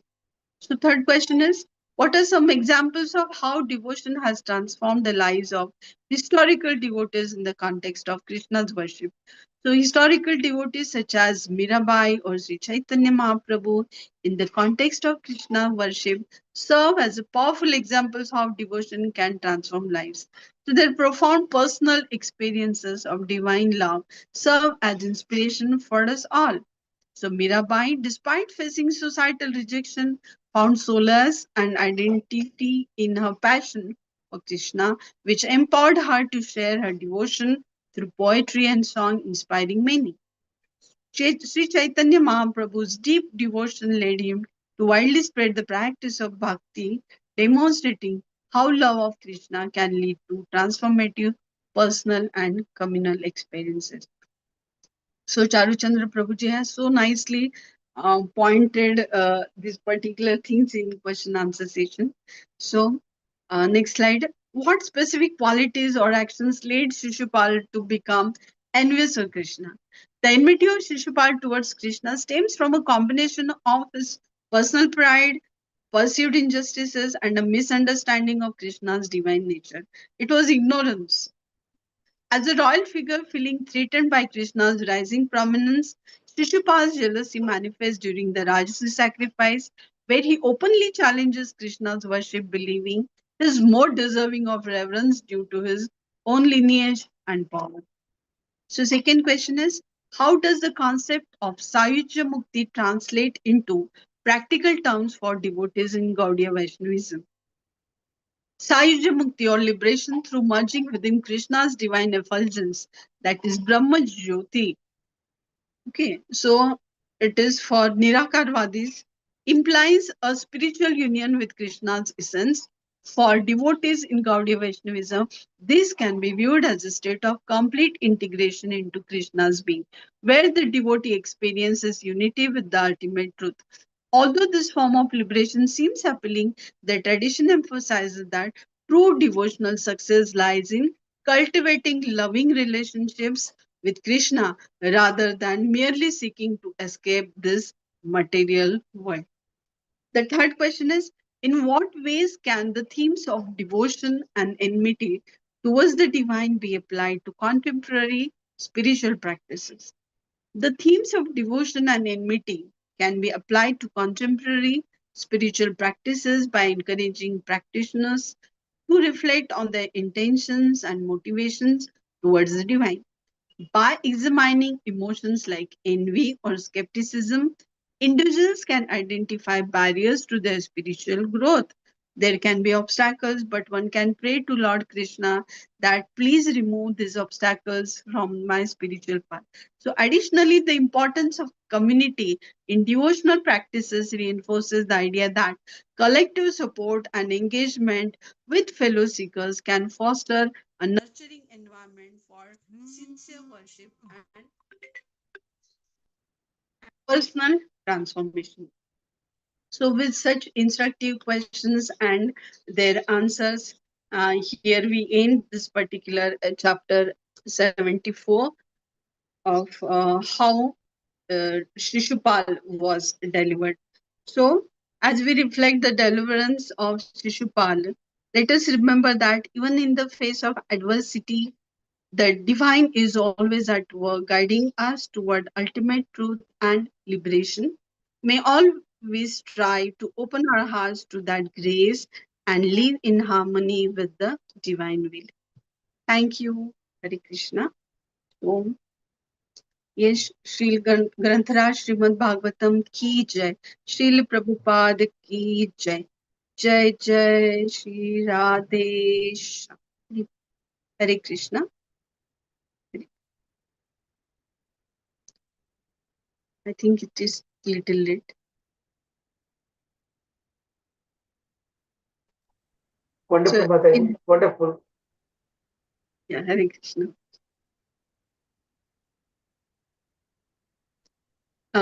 If we have questions, His Great Charuchandra Prabhuji and Sharat Prabhuji will answer those questions. You can handle it, I'm sure. Hare Krishna. Go on, devotees. Hare Krishna, Dhanavad Pranam Mataji, wonderful session. As usual, like yesterday and today, there's so much nectarious, so much to learn. I think everywhere around, humility is going actually. So much very important for the spiritual progress, okay, for all of us. Yeah. I think yesterday, today, we heard a wonderful Krishna Katha. Okay. Wonderful Krishna Katha. Krishna has everything. Okay, he's the one who is giving everything. But at the same time, he's so humble. Yeah. Yeah. Thank you, Mataji. Thank you for everything. Prabhuji, lacking of water, they are left, they are covered in recap stations. So gaps are filled successfully. Yeah. Yeah. Yeah. Thank you, Mataji. Thank you, Yeah. Sharat Prabhuji, for the opportunity for giving these kind of recaps. They are actually so relishing, and everybody, at least majority of the devotees, are interacting. Thank you, Sharat Prabhuji. Actually, it is helping all the devotees also to again read the slides and also read translations. Yeah, it's really helping actually. Thank you, Prabhuji. Thank you for this idea, Sharat Prabhuji. Hare Krishna. Thank you. Hare Krishna Mataji, Dandavat Pranam. So wonderful class Mataji. ये जितने भी हम lectures, जितने भी हमने past में भी जितने भी चैप्टर्स कवर किए, मतलब ये this is the 10th canto is आश्रय तत्व. तो बार बार इतने अच्छे से सब अलग अलग लीलाओं से हम जान सकते हैं कि भगवान ultimate shelter is Lord Krishna. So wonderfully explained in each and every lesson. तो हमें बार बार ये हमारे माइंड में भी ये बार बार जा रहा है कि भाई देखो आप भगवान ही शेल्टर है हमारे. तो वो हम बहुत अच्छे से सीख सकते हैं माता जी. और ह्यूमिलिटी जितनी बार जो हर एक लेसन पे कितना एम्फसाइज हुआ है, तो मतलब इससे हमें बहुत अच्छी सीख मिलती है कि हमें भी ये सब में अच्छे से करनी है साधना हमारी. हम अच्छे से पढ़ाई करनी है, अच्छे से हमारे गुरु की शिक्षा को लेनी है, वो हमें भी Yes. बहुत ही इंस्पिरेशन मिलती माता जी. Really it is so wonderful. हमें बार बार सुन सके और बार बार ये माइंड में रह सके, ऐसा बस प्रार्थना है भगवान से. मगर माता जी एक छोटा सा क्वेश्चन ऐसा है कि पूरी असेंबली में जब भी सहदेव जी ने बताया कि कृष्णा के बारे में, तो मुझे मतलब मेरे मन में ऐसा आता है कि सहदेव जी को क्यों चुना गया था. दूसरा कोई बड़ा मतलब युधिष्ठिर थे, कि भीम था, कि अर्जुन थे, तो वो उसके अलावा सबसे छोटा जो सहदेव था उसको बोलने का मौका मिला, तो वो मुझे थोड़ा ज्यादा समझाएंगे please. All Pandavas there allotted the different duties ना, सेवास थे, तो उनमें है to honor all the gathering, है ना, so to offer respects, and it was Sahadeva na. But in detail I may not be able to answer. Maybe Sharad Prabhuji and Charuchandra Prabhuji will answer. That was it actually. Sahadev was assigned that particular duty. Everybody were assigned. Bhima was given the duty in the kitchen department because of that's his favorite. So everybody were given that duty. Now Sahadev, remember Sahadev is a very very special character in the entire Mahabharata. He knew present, past, future. He had that ability, but Krishna put a condition to him that unless somebody asks him, he cannot volunteer that information, So here he was given that responsibility to suggest who is that going to do this Agra Puja, but this Shishupal was holding this grudge right from beginning, right from his childhood. He never liked Krishna at all, And actually, there's a long story behind it. Now we don't have time to go through that. Right beginning, Krishna had given promise to his mother. Who is his mother? That was Krishna's aunt, actually, and that he would not kill unless he commit 100 times the offenses like that,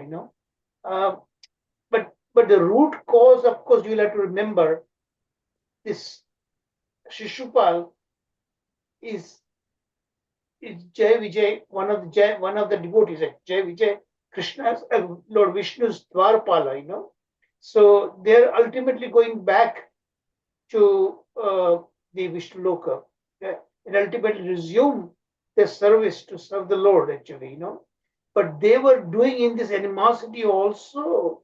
They were given a role to play like that. See, in the first, the 3 births were given there by the curse of the 4 Kumaras. First birth is Hiranyakashipu and Hiranyaksha. Second birth, Ravana and Kumbhakarna. Third birth, Shishupal and Dantavakra. So this was the last, their birth actually, and then they go back actually, So one has to really, one has to learn here that animosity, personal animosity, that can ruin person's devotional service. Everything can be ruined there, Haribol. Thank you, Prabhuji. Sharad Prabhu, you want to add something more? Yeah, in Veera Rachna, they have served Prabhuji, like Bhishmadev. Yeah, Bhishmadev, of course, is a great devotee, but he has no animosity toward Krishna. Remember, he's serving the Lord in a called in the Shastra explains, Prabhupada explains, is in a Veera Rasa. Veera Rasa means there's a loving animosity actually. It's not animosity even, loving confrontation actually. And Krishna liked that way he was serving him. Yeah. But here, Shishupal had a genuine dislike for Krishna right from beginning. Yeah, Sharad Prabhuji. तो प्रभु जी शिशुपाल ने भी अपना जो role है बहुत अच्छे से निभाया. Yeah, जो see, director 21 he is minute a great 21 devotee. Second भी ऐसा छोड़ा नहीं है कि भगवान के प्रति Yeah. उसने He was perfectly played his role, you know. Yes, Prabhuji. You see, the major insult was in his earlier life as Ravana, he had kidnapped Sita. Now, in this life, Rukmini was destined to get married to Sisupala, but that was also foiled. But here, very interesting thing took place. Sisupala, he kept quiet all throughout during the worship in the Agra Puja, and he started speaking only at the end only. Now, Vishwanath Chakravarti Thakur, he gives the reason for this. He says that Sisupala thought that if I object before the worship and give many reasons why Krishna is ineligible to take the worship of Agra Puja, I certainly cannot be defeated in argument. And when the whole assembly hears my arguments against worshipping Krishna, against being worshipped by qualified persons, then what will happen?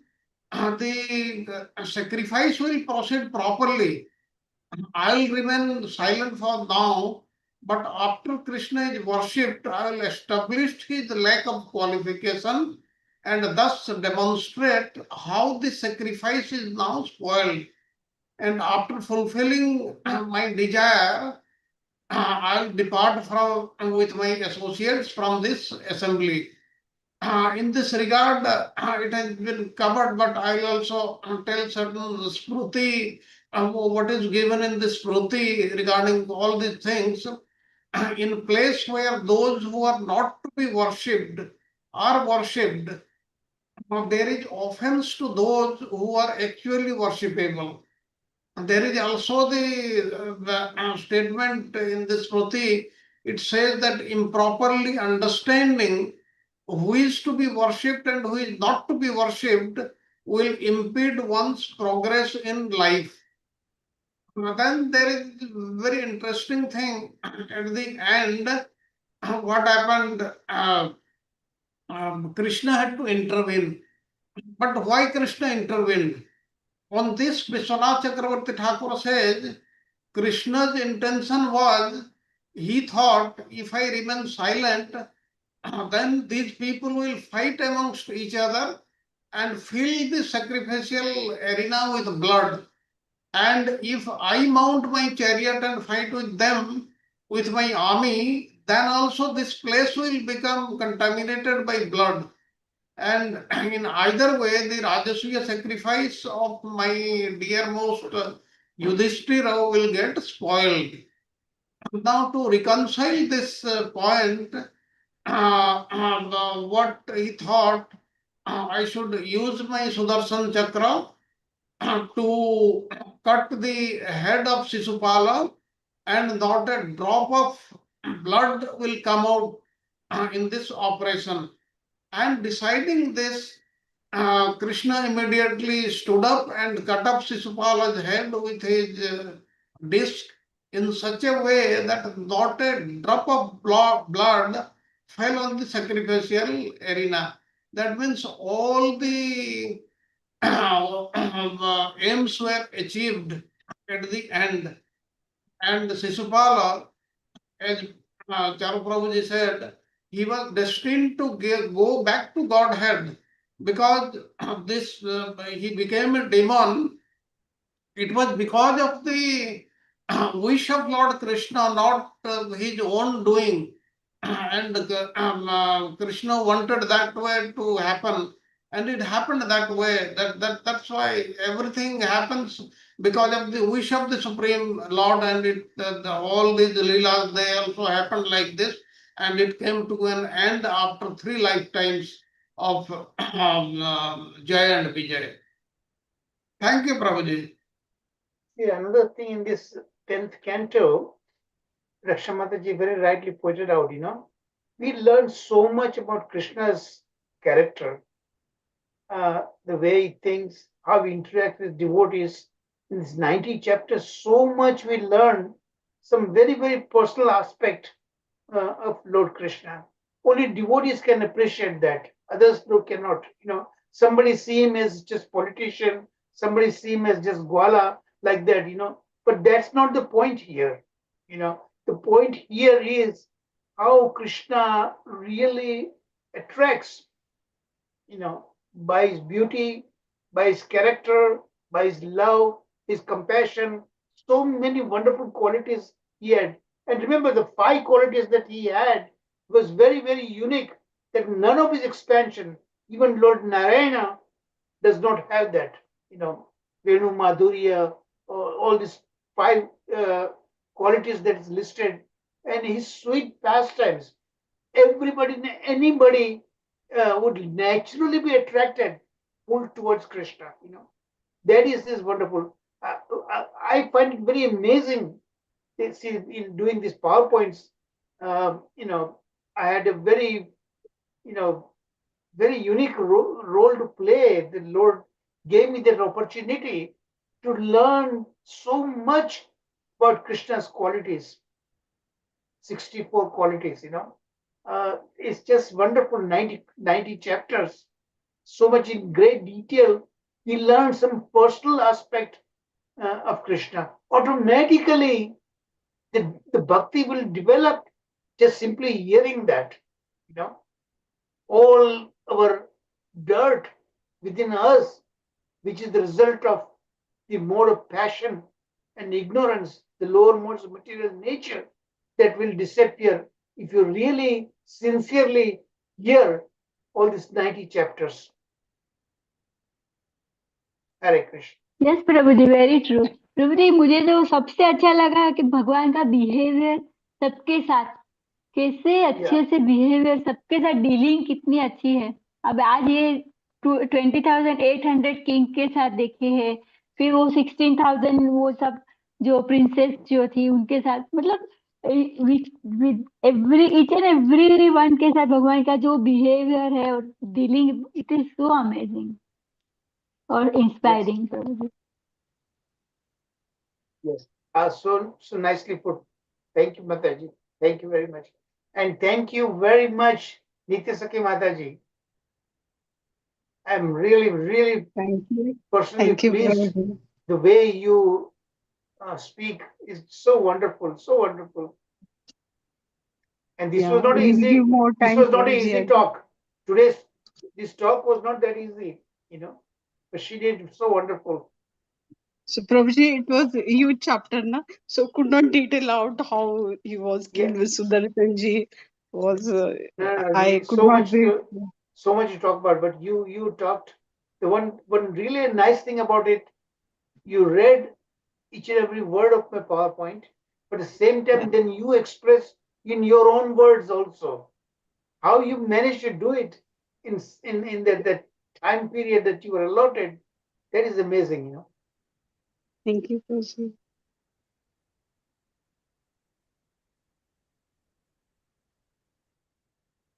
Hare Krishna Mataji, Hare Krishna Prabhu. Just repeating, there's nothing more left to say. But yeah, wonderful class. And Hare Krishna, am I audible? Mataji? Yes. Oh, yeah. So thank you so much for all the efforts you took, Mataji and Charu Prabhu, for all the wonderful PPTs. And yeah, definitely. So revealing fact, what Raksha Mataji said, completely understand. I completely agree that the Lord is the Ashraya Tattva, and the key learning here is we have to make our way to surrender, and also how wonderfully Lord deal with the devotees. How wonderful it is.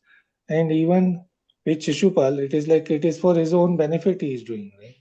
End of the day, we see even whether demon or devotee, somehow or other, the only thing Krishna gives is mercy to everyone, right?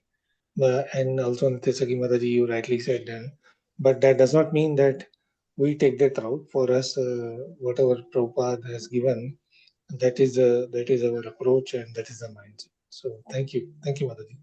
Good meditation for us for this auspicious day. Yeah. incidentally, Always be in Anukula Bhava. Anukul Bhav, Pratikul Bhav. Yes. incidentally, Anukulasya sankalpa. Prasad Prabhuji, are you there still? Yes, Prabhu, I'm there, Prabhu. Prabhuji, I just uploaded yesterday, I believe, that lesson Okay. 161, 162, 163. Originally, I had planned to do initially just one lesson. Okay. And then I realized that lesson was so important, so intricate details are there. I poured my heart in doing that. I will Especially download this today itself. 3 modes of material nature that plays havoc in anybody's life, and how they act, that and how their consciousness is affected by that, actually, because they are on the material level, these 3 states of consciousness, Jagruta, Swapna, and Sushupta, deep sleep, how they play a role. Please go very, very carefully and study it and do some background reading also, okay? Sure. The 14th chapter in Bhagavad Gita is all about that, the 3 modes of material nature. However, Okay. incidentally, the reason I poured my heart in it, because these really constitute a fundamental importance to my thesis, So Okay. many of these things will actually appear in my thesis and then ultimately my book, actually, this is the fundamental aspect. My entire theory is built on that.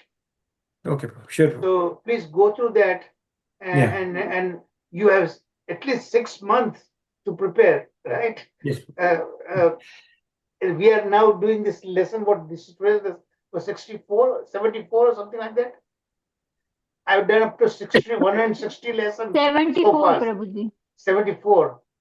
And I finished up to 160 lessons, so the rate which I'm going, you can imagine how I must have been working night and day, non-stop, except sleeping few hours, and eating my meals.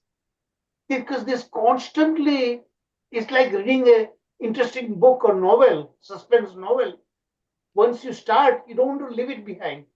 I got so much engrossed in studying and learning Krishna's qualities. It's just amazing. That's my lifetime goal, actually, in doing this Bhagavatam project. It took so many years, and many of you have been with me. Sharad Prabhuji has been with me for at least 10 years. Sanjeev Prabhuji has been doing right from beginning.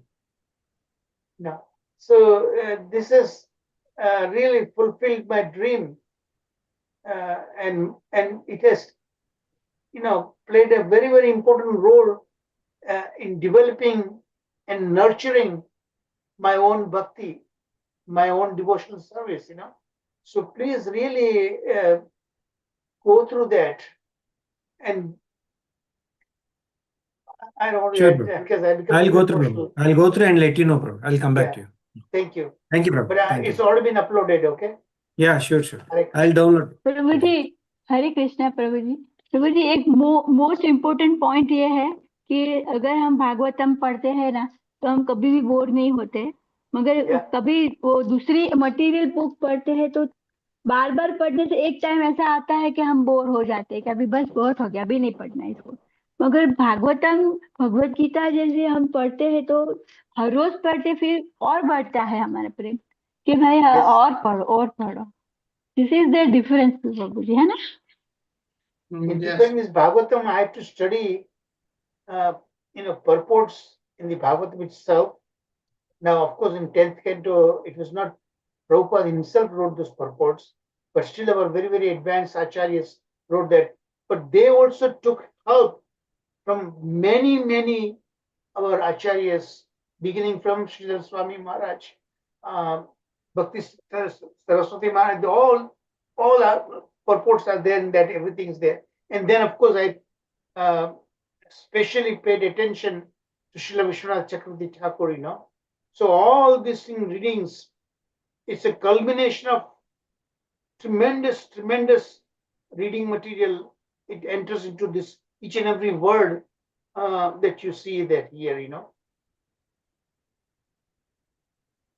And now I learned the technique actually, how to do all these things. So it just Krishna is providing me everything ready-made, It just flows freely, in my mind, transmitted through my fingers and work on the computer, It's just like that. Hare Krishna. When there is a will, there is a way. Yeah. And I do take help from this AI technology to cut down my time and efforts, but still the thinking is all mine. The draft I provide is all mine, The basic material is all mine, Hare Krishna. Okay, I think it's about time now to conclude the class. And thank you again, Nitya Sakhe Mata. जितनी आपकी प्रशंसा की है वो कम है. Very true, Prabhuji. Thank Very you, true. Prabhuji. Prabhuji, as Always a Radha Ashtami festival is today, so may I do Yeah. the Radhe Jai Jai Madhav Oh, please, Daite? please. Wonderful. हरे कृष्णा. बस सबकी भक्ति बहुत बहुत आगे बढ़े ऐसी प्रार्थना करती हूँ राधा माता से. जगत रूप गोस्वामी की जय हो. राधे जय जय माधव दैते. राधे जय जय माधव दैते. गोकुल तरुणी मंडल महिते. गोकुल तरुणी मंडल महिते. राधे जय जय माधव दैते. दामोदर रति वर्धन वेशे. दामोदर रति वर्धन वेशे. हरिनिस्फुट वृंदा विपिनेशे.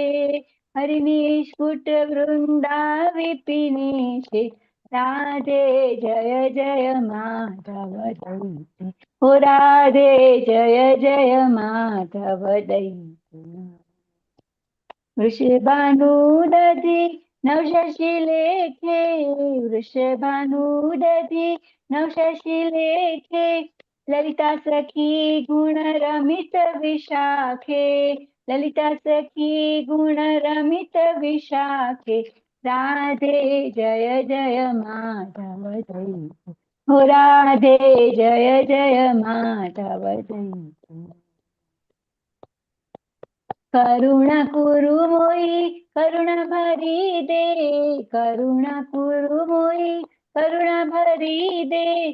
सनक सनातन वर्णित चरिते. सनक सनातन वर्णित चरिते. राधे जय जय माधव दैते. हो राधे जय जय माधव दैते. जय जय श्री राधे. जय जय श्री राधे. जय जय श्री राधे श्याम. हरे कृष्णा कृष्ण कृष्ण हरे हरे. हरे राम राम राम हरे. श्री राधा अष्टमी की सबको बधाई हो. Thank you, Mataji. राजकुमारी राजकुमारी माता जी का प्लीज आप नरसिम्हा प्रणाम करिए. Yeah. I do. Please. Yes माता जी प्लीज. भाई जी प्लीज नहीं आई, मुझे करना चाहिए. बहुत अच्छा करती है, बहुत अच्छा करती है. Yeah. Mercy, भाई जी, all devotees. Yeah. Namaste Narasimhaya. Namaste Narasimhaya. Prahlad Lad Dahi. Prahlad Lad Dahi. हिरण्याकशिपु वक्त है. तिलोटंकाल खालाए. इतो नरसिम्हा परतो नरसिम्हा. इतो नरसिम्हा परतो नरसिम्हा. यतो यतो यामि ततो नरसिंहा यतो यतो यामि ततो नरसिंहा बहिर्नरसिंहा हृदये नरसिंहा बहिर्नरसिंहा हृदये नरसिंहा नरसिंहादिं शरणं प्रपदे तव करकमलवरेणकाम् अद्भुतशृङ्गां दलिता हिरण्यकशिपो तनुभृङ्गम् केशवधृता नरहरिरूपा केशवधृता नरहरिरूपा जय जगदीश हरे जय जगदीश हरे तव करकमलवरेणकाम् अद्भुतशृङ्गां दलिता बहिर्क्षिपो तनुभृङ्गम् केशवधृता नरहरिरूपा जय जगदीश हरे जय जगदीश हरे हरे जय नरसिंहदेव नरसिंहदेव महाराज प्रभुपाद प्रभुपाद जय प्रभुपाद जय प्रभुपाद जय जय गुरुदेव जय जय गुरुदेव thank you for Thank you, बहन जी. Thank you. बीच में आई थिंक कनेक्शन चला जाता है आई थिंक तो नहीं बराबर बहुत अच्छा किया आपने. Thank you everyone. So have a wonderful Radhashtami celebration tomorrow, and please pray to Shri Radhe that our mission continues to grow, flourish. Haribo. Thank you भाई हरि थैंक बोल. Thank you, Prabhuji. Hare Krishna. Thank you Prabhu ji दंडवत प्रणाम to all Hare devotees Krishna. Thank you, Rakshana Mataji. Thank you, Prabhuji. Rajkumari Mataji. Hare Krishna. Thank you Haribo. recap